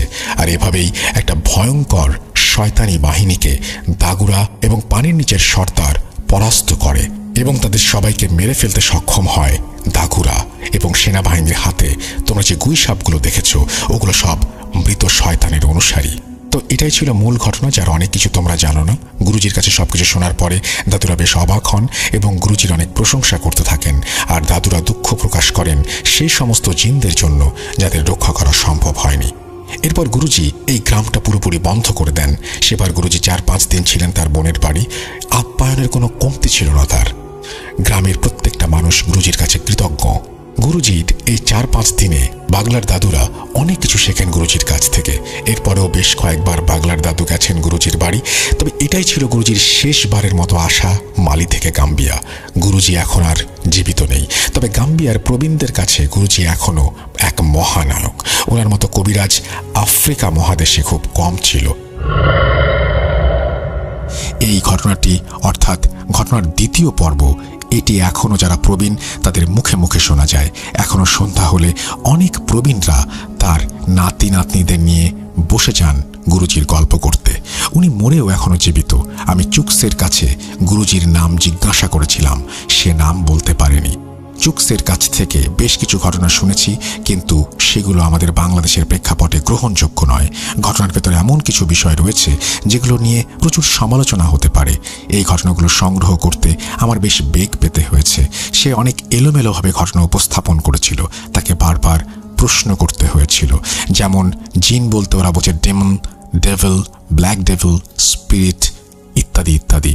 কিন্তু আমরা মুসলিমরা জিন শব্দটা ব্যবহার করেছি বোঝার সুবিধার্থে। কর্মব্যস্ততার কারণে সময় করে পুরো ঘটনাটা সংগ্রহ করে শুরু থেকে লিখতে অনেক সময় লেগেছে। জানি না কতটুকু সাজিয়ে লিখতে পারলাম। মেহেদী হাসান লিখেছেন দুবাই থেকে।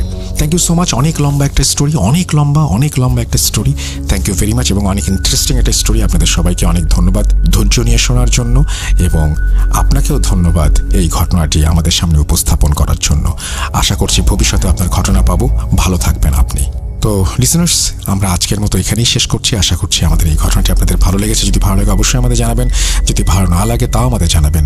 আমরা আজকের মতো বিদায় নেব না, ঠিক আসলে আমরা আজকের মতো অন্য ঘটনায় যাব। সেই পর্যন্ত সবাই ভালো থাকুন, সুস্থ থাকুন, মোস্ট ইম্পর্টেন্টলি ভূত.com এর সাথে থাকুন। আল্লাহ হাফেজ।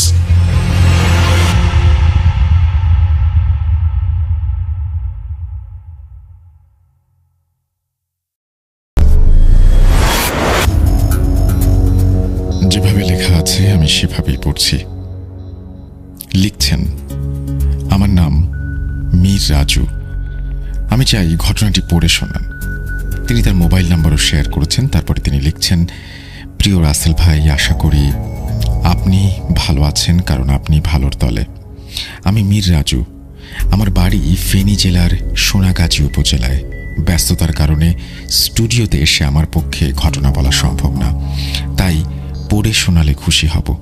ঘটনা শুরু করার আগে বলে রাখা ভালো, আমি এর আগে আমার সাথে ঘটে যাওয়া একটা ঘটনা প্রথম ভূত.com এ শেয়ার করেছিলাম, কিন্তু আমার ঘটনাটি সিলেক্টেড হয়নি। ভেবেছি আর কখনো ঘটনা পাঠাবো না। কিন্তু গত কয়েকদিন আগে আমার এলাকার এক বড় ভাইয়ের কাছ থেকে তার সাথে ঘটে যাওয়া তার জীবনের একটি ভয়ঙ্কর ঘটনা শুনি। ঘটনাটি শ্রোতাদের কাছে কতটা ভয়ঙ্কর হবে জানি না, তবে আমার কাছে বেশ রহস্যময় মনে হয়েছে। তাই অভিমান ভুলে আবারও একবার ঘটনা শেয়ার করতে যাচ্ছি। সরাসরি ঘটনায় চলে যাই। আমার এলাকার ভাইটির নাম রিয়াদ। তিনি পেশায় একজন অ্যাম্বুলেন্স চালক। তিনি দীর্ঘ 5 বছর অ্যাম্বুলেন্স চালান।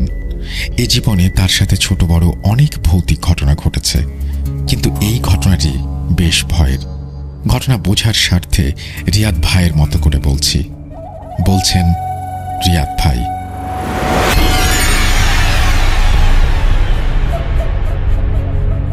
সালটা ছিল 2019 সালের জানুয়ারি মাসের কনকনে শীত। আমি একটি বেসরকারি হাসপাতালের অ্যাম্বুলেন্স চালাই। মৃত লাশ নিয়ে যাই মাঝে মাঝেই বিভিন্ন জেলায়। একদিন একটা ফোন পেয়ে আমি অফিসে গিয়ে খবর পাই একটা মৃত লাশ নিয়ে আমাকে রাজশাহীতে যেতে হবে। আমি লাশটাকে দেখলাম, খুব বাজেভাবে অ্যাক্সিডেন্ট হয়েছে। লাশ একটা মেয়ের, সুন্দর, মনে হয় কলেজ কিংবা বিশ্ববিদ্যালয়ে পড়তো। মাথার এক পাশ থ্যাঁতলানো, চুলগুলো এলোমেলো, দেহের বিভিন্ন স্থান থেকে রক্ত ঝরছে। মেয়েটি হোস্টেলে থাকায় এখানে তার কোনো গার্ডিয়ান নেই। তার কয়েকজন শিক্ষক এবং সহপাঠীরা মিলে লাশটাকে অ্যাম্বুলেন্সে তুলে দেয়। লাশটা নিয়ে আমায় একাই যেতে হবে। আমি মাঝে মাঝে এমন লাশ নিয়ে প্রায় অনেক জেলাতে যাই, কিন্তু আমার হেল্পার রকিকে সাথে নিতে হয়। সন্ধ্যা হয়, ঠিক ওই সময় রকিকে সাথে নিয়ে রওনা দিলাম। একটানা 4-5 ঘন্টা গাড়ি চালিয়ে একটা স্থানে এসে কিছু খাওয়ার জন্য গাড়ি থামালাম। তারপর খেয়ে দিয়ে আবারও রওনা দিলাম। কয়েক কিলোমিটার যাওয়ার পর হঠাৎ একটা চাকা বাস্ট হয়ে যায়। গাড়ি থেকে নেমে দেখলাম চাকা বাস্ট হয়ে গেছে। এক্সট্রা চাকার জন্য গাড়িতে খোঁজ করে দেখি ভুল করে এক্সট্রা চাকা নেওয়া হয়নি। সাথে থাকা আমার হেল্পার রকি বলে, ভাই, চাকা যেহেতু নাই, আমরা যেখানে খাওয়া দাওয়া করছিলাম ওইখানেই দেখি চাকা সারাতে পারি কিনা। এই কথা বলে আমার কাছ থেকে কিছু টাকা আর নষ্ট চাকাটা নিয়ে রওনা দিল সে। গাড়িটা রাস্তার একপাশে সাইড করা ছিল। কতক্ষণ লাগতে পারে এই চিন্তা করতে করতে গাড়িতে গিয়ে বসলাম। গাড়িটা হাইড্রোলিক জগ দিয়ে স্ট্যান্ড করা ছিল, তাই এইটাও চিন্তা করছিলাম একা একা এইভাবে থামানো একটা গাড়ি নিয়ে কতক্ষণ অপেক্ষা করব। এমনিতেই জায়গাটা নীরব। একটু পরপর 1-2টা ডিস্ট্রিক্ট বাস সাঁই সাঁই করে চলে যাচ্ছে। পাশে কোনো মানুষজনের চিহ্ন নেই। রাত প্রায় 10টা। কি আসবে হাইওয়েতে? আমি একটা সিগারেট ধরিয়ে একটু পরপর একটা করে টান দিচ্ছি আর চাকা আসার ব্যাপারটা নিয়ে চিন্তা করছি। লুকিং গ্লাসে রকি আসার পথে তাকিয়েছিলাম। হঠাৎ ভেতরে থাকা লুকিং গ্লাসে চোখ আটকে গেল। চোখটা সরিয়ে পেছনে তাকাতে দেখলাম না, কিছুই না, সব ঠিক আছে। আবার যখন সিগারেটে টান দিয়ে লুকিং গ্লাসের দিকে তাকালাম তখন ভয়ে স্থির হয়ে গেলাম। আমি দেখলাম মেয়েটার লাশটা উঠে বসে আছে। এবার আমি ঘাড় ঘোরাতে সাহস করলাম না। আমার মনে হচ্ছিল দাঁতে দাঁত লেগে আসবে। হঠাৎ পেছন থেকে মেয়েটা বলে উঠল, ভাইয়া, আমি পানি খাবো, পিপাসায় গলাটা ফেটে যাচ্ছে। আমি অনিচ্ছা সত্ত্বেও পেছনে তাকিয়ে দেখি মেয়েটা সত্যি শোয়া থেকে উঠে বসেছে, আর শরীরের দাগগুলো নেই। থ্যাকলানোর দিকটা বোঝা যাচ্ছে না, মনে হচ্ছে সে অজ্ঞান হয়েছিল, এখনই জ্ঞান ফিরেছে। মেয়েটা আবারও বলতে লাগলো, ভাইয়া আমার খুব পানির পিপাসা লেগেছে, আমাকে একটু পানি দেন। কেন জানি মুহূর্তের মধ্যে আমার ভেতর থেকে সব ভয় কেটে গেছে। মেয়েটাকে দেখতে স্বাভাবিক লাগায় আমি একটা পানির বোতল এগিয়ে দিলাম। পানিটা পেয়ে সে এক নিঃশ্বাসে শেষ করে কেমন একটা স্বস্তির নিঃশ্বাস ফেলল। আমি মুহূর্তে ভাবছি, আহা জীবন, কি দারুণ আমাদের চিকিৎসা ব্যবস্থা। একটা অজ্ঞান হওয়া জীবিত মেয়েকে লাশ বানিয়ে অ্যাম্বুলেন্সে উঠিয়ে দিয়েছে। এগুলো ভাবতে না ভাবতেই মেয়েটা আমার দিকে মুখ করে বলতে লাগলো, জানো ভাইয়া, এই পানির জন্য আমার বুকটা ফেটে যাচ্ছিল। আমার ভার্সিটি বন্ধ হয়ে যাওয়ায় বাড়িতে যাওয়ার জন্য তৈরি হয়ে বাস স্ট্যান্ডে আসি। আমি রিক্সা থেকে নেমে ভাড়া দিলাম। যখন একটু সামনে এগোলাম খেয়াল করতে পারিনি কখন একটা দ্রুতগামী বাস আমার সামনে এসে পড়েছে। চোখের পলকে বাসটার আঘাত খেয়ে সামনে পড়ে যাই, আর বাসটা ব্রেক করতে না পেরে আমার মাথার ঠিক বাম সাইড দিয়ে চলে যায়। যাওয়ার সময় আমার সমস্ত শরীরটাকে কয়েকবার রাস্তায় পিষ্ট করে যায়। অ্যাক্সিডেন্টের বেশ কিছুক্ষণ পর পর্যন্ত জীবিত ছিলাম। মেয়েটার মুখে এই কথাগুলো শুনে আমার বাক রুদ্ধ হয়ে গেছে। আমি যেন আমার মধ্যে নেই, আমি শুধু শুনছি। তারপর মেয়েটা বলছে, চিৎকার করে বলতে পারিনি, আমাকে কেউ পানি দাও, পিপাসায় আমার গলা ফেটে যাচ্ছে। খুব শব্দহীন আর্তনাদ করে পানির জন্য গুমড়ে কেঁদে উঠেছিলাম, কিন্তু আমাকে এক ফোঁটা পানি কেউ দেয়নি। যখন শেষ নিঃশ্বাসটা ফেললাম, একজন এসে আমাকে পানি খাওয়াতে চাইল, কিন্তু পানির এক ফোঁটাও গলা দিয়ে নামলো না, গাল বেয়ে পড়ে গেল। আমার নিথর দেহটা অ্যাম্বুলেন্সে তোলা হলো। আমার আইডি কার্ড দেখে ভার্সিটি থেকে তথ্য নিয়ে আমার কয়েকজন বন্ধু আর শিক্ষককে খবর দেয়া হয়, আর তারাই আপনার গাড়িতে তুলে দিয়েছে আমাকে বাড়িতে পৌঁছে দিতে।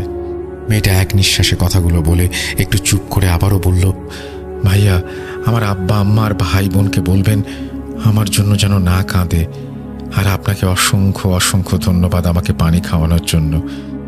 এই কথা বলে মেয়েটা আবার শুয়ে পড়ে।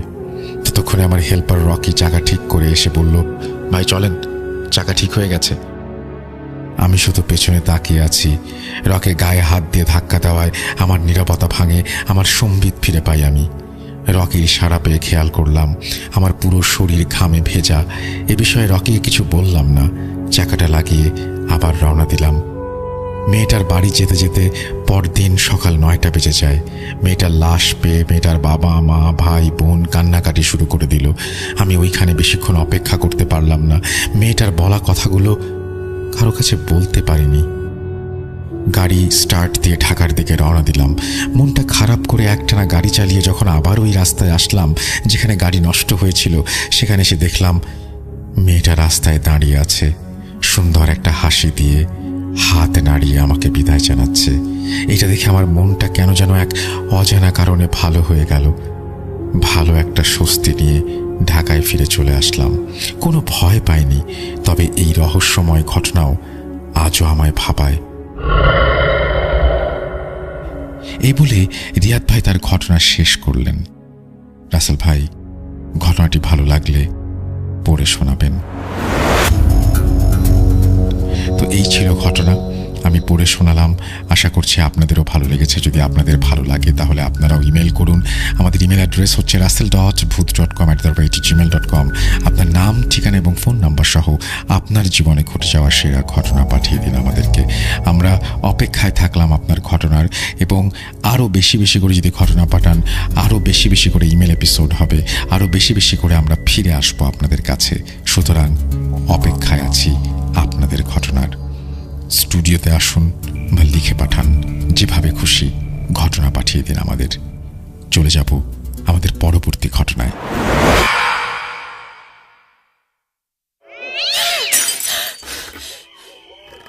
আজ আবার শুনতে পাচ্ছেন শব্দটা? ভয়ের আরেক নাম booth.com with Russell.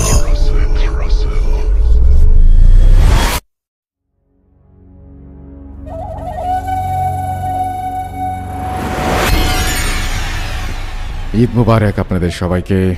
আমি রাসেল আছি সাথে ঘড়িতে সময় রাত 12:10 আর চলছে ভূত.com। প্রথম ঘটনাটা আমরা শুনলাম, আশা করছি প্রথম ঘটনাটা আপনাদের ভালো লেগেছে। ইমেল এপিসোড মানেই স্পেশাল কিছু, এবং ইমেল এপিসোড আমরা সবসময়ই পছন্দ করি, এবং ইমেল এপিসোড শুনতেও আমাদের ভালো লাগে। সব কিছুই খুব অন্যরকম মনে হয়। এই জন্য ঈদেও আমাদের ইমেলের আধিক্য বেশি থাকে, এবং এবারও কিন্তু বেশ কিছু ইমেল রয়েছে যেগুলো আপনার রক্ত হিম করে দেবে, সে ধরনের ইমেল রয়েছে। যাই হোক, কথা না বাড়িয়ে আমরা পরবর্তী ঘটনায় যাব। আপনারা আমাদেরকে কমেন্ট করুন আমাদেরকে স্বাধীনে, এবং ঠিক একইভাবে অনেকে আমি জানি যে ঈদের শুভেচ্ছা জানাচ্ছেন স্বাধীনে, এবং একইভাবে আমাদেরকে ইমেল করে আপনার ঘটনা পাঠান। আমাদের ঘটনা পাঠাতে হলে যেটা করতে হবে আপনাদেরকে, সেটা হচ্ছে আমাদেরকে লিখতে হবে russell.booth.com@gmail.com এই অ্যাড্রেসে, এবং এই অ্যাড্রেসে আপনারা লিখবেন কোথা থেকে আপনারা ঘটনা পাঠাচ্ছেন, সেটাও আমাদেরকে জানাবেন, আশা করব সেটাই। এবং আমি এখন যেটা দেখতে পাচ্ছি সেটা হচ্ছে অনেকেই আমাকে কিন্তু স্বাধীন মিউজিক অ্যাপে লিখছেন, এবং অনেকেই ঘটনা পাঠিয়েছেন যারা ঈদে, তারাও আমাদের সাথে হয়তো এখন শুনছেন। তো সব কিছু মিলিয়ে এই ঈদটা আমাদের সবার জন্য জমজমাট হয়ে উঠুক। আমি কিছু কমেন্ট পড়তে পারি আপনাদের অনুমতি নিয়ে, যদি আপনারা চান দেখি, কারণ ঈদের দিন তো, মানে ঈদের আগের দিন তো অনেক জায়গায়। সাকিব লিখেছেন বরিশাল থেকে শুনছি, যদিও আমাদের বাংলাদেশে ঈদ কিন্তু আরেকটু পরে। হানিফ শিকদা লিখেছেন হ্যালোইন স্পেশাল এপিসোডে যে ব্যাকগ্রাউন্ড মিউজিকটা প্লে করা হয়েছিল সেই ব্যাকগ্রাউন্ড মিউজিক চান। এমডি সজীব আলী লিখেছেন চাঁপাইনবাবগঞ্জ থেকে শুনছি। এতজন কথা বলছেন, কেউ ঈদ নিয়ে কোনো কথা বলছেন না, খুব অদ্ভুত ব্যাপার। যদিও আপনারা জানেন যে অনেক জায়গাতে ঈদের চাঁদ, মানে সৌদি আরবে দেখা গেছে, এবং সেই অনুযায়ী অনেক জায়গাতেই ঈদ পালিত হবে কালকে। যাই হোক, আমরা চলে যাব পরবর্তী ঘটনায়। আপনারা সঙ্গেই থাকুন আমাদের, এবং আশা করছি প্রতিটা মুহূর্ত আমাদের সাথে এইভাবেই থাকবেন, আমাদেরকে এইভাবেই আনন্দ দিয়ে যাবেন। আমরা চলে যাব আমাদের পরবর্তী ঘটনায়। এটি একটি ইমেল, খুব বেশি বড় না, আবার খুব বেশি ছোটও না। চলুন শুনে আসি।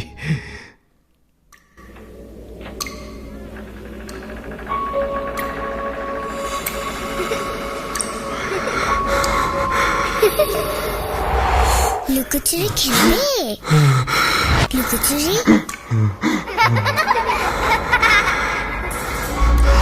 তুমি লুকাও, আমি ঠিকই তোমাকে খুঁজে পাবো।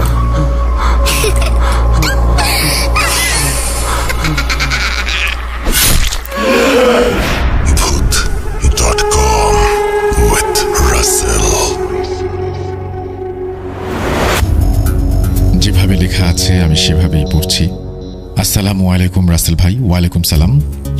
তারপর তিনি লিখছেন, আমি জানি আপনি ভালো আছেন। আমি মোর্শেদ আলম। আমি 2011 সাল থেকে ভূত এফএম শুনে আসছি। ভূত.com-এর সাথে আছি। ভূত.com দীর্ঘজীবী হোক। আজকে আমার মায়ের সাথে ঘটে যাওয়া একটা ঘটনা শেয়ার করব। আমি বিদেশে থাকার কারণে আমার স্টুডিওতে আসা সম্ভব নয়। আমার মায়ের মুখ থেকে যেভাবে শুনেছি সেভাবেই বলছি। প্রথমেই ক্ষমা চেয়ে নিচ্ছি গুছিয়ে বলতে না পারার জন্য। রাসেল ভাইকে অনুরোধ করব গুছিয়ে বলার জন্য। ভুল ত্রুটি হলে ক্ষমা করবেন প্লিজ। ওই ঘটনাটি রাঙ্গুনিয়া, চট্টগ্রামের একটি ঘটনা। আমি ওই স্থানের নাম উল্লেখ করতে পারবো না। সালটা ছিল 1974-75-এর দিকে। কোথাও থেকে একটা মহিলা ও তার ছেলে আসলো। দেখতে অনেক লম্বা, যেমন বিহারের মহিলারা হয়। তখনকার যুগে আমার বাবা মা ছিল গ্রামের সর্দার।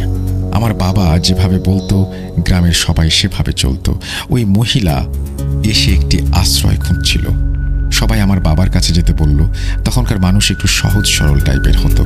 আমার বাবা ওই মহিলাকে বলল, এখন তো তেমন ঘর নেই, ওইদিকে চৌধুরী বাড়িতে একটা ঘর খালি আছে, আমি তাদের সাথে কথা বলে দেখি, এতদিন তুমি আমার বাড়িতে থাকো। ওই মহিলা ও তার ছেলে আমাদের বাড়িতে থাকতে শুরু করলো, এবং আমার বাবা চৌধুরী বাড়ির মানুষদের সঙ্গে কথা বলে মহিলার থাকার ব্যবস্থা করে দিল।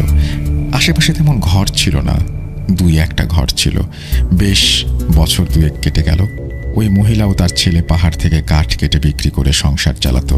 মাঝখানে কিছুদিন যাওয়ার পর থেকে মা ছেলের ঝগড়া শুরু হলো রাত বিরাতে। একটা সময় কিছুদিন পর ছেলেটা বসন্ত রোগে আক্রান্ত হয়। আশেপাশে যারা আছে তারা দেখে ছেলেটার বসন্ত রোগ হয়েছে। একদিন আমার বাবা ফজরের নামাজ পড়তে যায়, এবং সেখানে ওই বাড়ির মহিলার আশেপাশের লোকজন বলে গতরাত্রে ওই মহিলা নাকি অনেক কান্নাকাটি করেছে আর ঝগড়া করেছে। নামাজ শেষ করে সবাই সিদ্ধান্ত নিল মহিলার বাড়িতে যাবে সকাল সকাল। সবাই গেল ওই বাড়িতে। যখন ওই মহিলাকে ডাকা শুরু করলো, ওই মহিলা একটা লম্বা দা হাতে বেরিয়ে আসলো, আর আমার বাবার দিকে তেড়ে আসলো আক্রমণ করতে। সবাই ওই মহিলাকে থামিয়ে বলল, কি হয়েছে তোমার, এরকম করছো কেন? ওই মহিলা গত রাতে সব ঘটনা খুলে বলতে শুরু করলো। আমি ওই মহিলাটির মতো করে বলছি।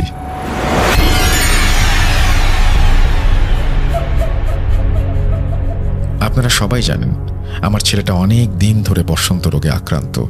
সে গত রাতে মারা গেছে। রাত বেশি হওয়ায় কাউকে ডাকতে পারিনি এবং আমি অনেক কান্নাকাটি করছিলাম।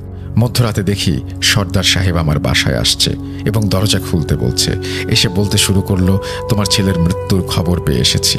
আমার মাথায় তখন আর কোনো কিছু কাজ করছিল না, তাই ওনাকে ঘরে আসতে দিলাম। কিছু সময় কেটে যাবার পর উনি বলতে লাগলো, রাত অনেক হয়েছে, কালকে তোমার ছেলের দাফন কাফন করতে হবে, অনেক কাজ বাকি আছে। তার চেয়ে বরং আমি লাশের পাশে থাকি, তুমি একটু বিশ্রাম করো।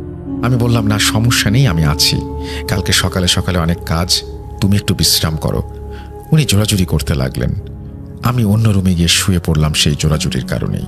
অনেক চেষ্টা করেও ঘুমাতে পারিনি একটুও। কিছুক্ষণ পর খেয়াল করলাম উনি এদিক সেদিক করছেন। আরও কিছু সময় কেটে যাওয়ার পর দেখি উনি আমার দিকে আসছেন এবং আমি ঘুমিয়ে গেছি কিনা সেটা দেখছেন। আমি ঘুমের ভান করে থাকলাম। দেখছি উনি কিচেনের দিকে যাচ্ছেন। আমি ওনার পেছন পেছন গেলাম যাতে উনি বুঝতে না পারেন। দেখি উনি কিচেনে কি যেন খোঁজাখুঁজি করছেন। দেখি হাতে লবণ নিয়ে আসছেন। আমি আবার শুয়ে পড়লাম। লবণগুলো নিয়ে আমার ছেলের পাশে বসলো। আমার বুঝতে বাকি রইল না এটা কি ছিল, তাই কিচেন থেকে বড় দা নিয়ে আসলাম। এক পাশে দেখতে লাগলাম উনি কি করে। আমার ছেলের গায়ে আঘাত করতে শুরু করলো এবং আমার ছেলের গা থেকে মাংস খেতে শুরু করলো। আমি দা নিয়ে ওনার দিকে তেড়ে আসলাম, ওনাকে আঘাত করলাম। আঘাত করার সাথে সাথে দেখি উনি একটা ভয়ঙ্কর রূপ ধারণ করলো। ভয়ঙ্কর লোমে ভরা তার শরীর। এত ভয়ঙ্কর চেহারা আমি জীবনে কখনো দেখিনি। তা সে আমাকে হামলা করতে চেষ্টা করছে। ওনাকে দা দিয়ে আমি আঘাত করছি, সঙ্গে সঙ্গে দরজা খুলে বের হয়ে যাই এবং খুব ভয়ঙ্করভাবে চিৎকার করতে থাকি। ওনার সাথে যুদ্ধ করতে করতে কখন যে ফজরের আজান দিয়ে দিয়েছে আমি জানি না। দেখি হঠাৎ সব চুপ হয়ে গেছে। আমার তান্ত্রিক বিদ্যা জানা ছিল, তাই আমাদের কিছু করতে পারেনি। একটা ব্যাপার, সকালে সে লাশটাকে দাফন করে ফেললো। এরপরে মহিলা কোথায় গেছে কেউ দেখেনি। এরপর প্রায় 10 বছর পরে সেই চৌধুরী বাড়িতে একটা বিবাহ অনুষ্ঠান হয়েছে। সবার মতো আমরাও বিবাহতে গিয়েছিলাম। মেহেদি রাতে অনেক ধুমধাম করে আয়োজন চলছিল। মধ্যরাত্রে আমি একটু ঘুমিয়ে গিয়েছিলাম। যখন ঘুম ভাঙে দেখি সবাই আমাকে রেখে চলে গেছে। আমি দেখছিলাম আমার বাড়ির আশেপাশের কেউ আছে কিনা। দেখি কেউ নেই, তাই একা যাওয়ার সিদ্ধান্ত নিলাম। সবাই আমাকে রাতে যেতে বারণ করছিল। আমি কারো কথা না শুনে যেতে শুরু করলাম। মনে মনে ভাবলাম 5 মিনিটের রাস্তা, এমন কি আর হবে। বিবাহ বাড়িতে তো মাইকের আওয়াজ ছিল, তাই ভয় করছিল না। আমি যখন হাঁটা শুরু করলাম, কিছু দূর যাওয়ার পরে দেখি আমার পেছন পেছন কেউ আসছে। পেছনে ফিরে দেখি কেউ নেই। আমি আবার হাঁটতে শুরু করলাম। এবার আওয়াজ হচ্ছে কোথাও থেকে। এবার পেছনে ফিরে যা দেখি তা দেখার জন্য আমি মোটেও প্রস্তুত ছিলাম না। দেখি 2টা রাজহাঁস আমাকে পেছন থেকে তাড়া করছে। আমিও দৌড়াতে শুরু করলাম এবং চিৎকার করতে শুরু করলাম। দৌড়াতে দৌড়াতে বাড়ির উঠোনের সামনে এসে জ্ঞান হারালাম। যখন জ্ঞান ফেরে তখন দেখি আমি বাড়িতে শুয়ে আছি আর সকাল হয়ে গেছে। আমার মা জিজ্ঞেস করলো কি হয়েছে কালকে। আমি রাতের সব ঘটনা খুলে বললাম। আমার মা রাতে না ফেরাতে খুব চিন্তা করছিল আর ঘুম আসছিল না তার। আমার চিৎকার শুনে আমার বাবা বের হলো বাসা থেকে এবং আমাকে দেখতে পায় সে। পরে একটা হুজুরের কাছে আমাকে নিয়ে যাওয়া হয়। হুজুর ঝাড়ফুঁক করে বলে খুব খারাপ একটা জিন নাকি আমার পেছনে নিয়েছিল। আমার মা বাবা বাইরে যাওয়াতে কিছু করতে পারেনি। এরপর আর কোনো সমস্যা হয়নি। এই বলে আমার মায়ের ঘটনা শেষ করলো। যদি এই ঘটনাটি সিলেক্ট করেন, শেয়ার করার অনুরোধ রইল। পরিশেষে রাসেল ভাইকে বলতে চাই, এরকম আরও অনেক ঘটনা আছে, আস্তে আস্তে সব ঘটনা জানাবো। এখানে একটা জিনিস আমি বলতে চাই, কতগুলো কোয়েশ্চেন আমার আছে। আপনার চৌধুরী বাড়িতে গিয়েছিলেন যিনি, যার রূপ ধরে মানে একজন অশরীরী এসেছিল আর কি লাশ খাওয়ার জন্য। তারপরে ব্যাপারটা কি ঘটলো, তিনি যে দা নিয়ে তেড়ে আসলেন, এটা কে ছিল আসলে সেটা কি জানা গিয়েছিল? সেকেন্ড কথা হচ্ছে, আপনার সাথে যে ঘটনাটি ঘটেছে এই ঘটনার সাথে প্রথম ঘটনাটির সংযোগ কোথায়? যদি তা পারেন দয়া করে জানাবেন। আমাদের ইমেল অ্যাড্রেস russell.booth.com@gmail.com। আপনার উত্তরের অপেক্ষায় থাকলাম। আমরা চলে যাব আমাদের পরবর্তী ঘটনায়। Welcome back. আপনাদের সবাইকে অনেক অনেক ধন্যবাদ এতক্ষণ পর্যন্ত আমাদের সাথে থাকার জন্য। অনেক অনেক শুভকামনা রইল। সব সময় এই ইউটিউব চ্যানেলটি সম্পর্কে আপডেট পেতে আমাদের ইউটিউব চ্যানেলটিকে সাবস্ক্রাইব করুন। আশা করছি আমরা একসাথে অনেকটা পথ হাঁটব। আজকের মতো এখানেই বিদায় নিচ্ছি। সবাই ভালো থাকুন, সুস্থ থাকুন, মোস্ট ইম্পর্ট্যান্টলি ভূত.com-এর সাথে থাকুন। আল্লাহ হাফেজ।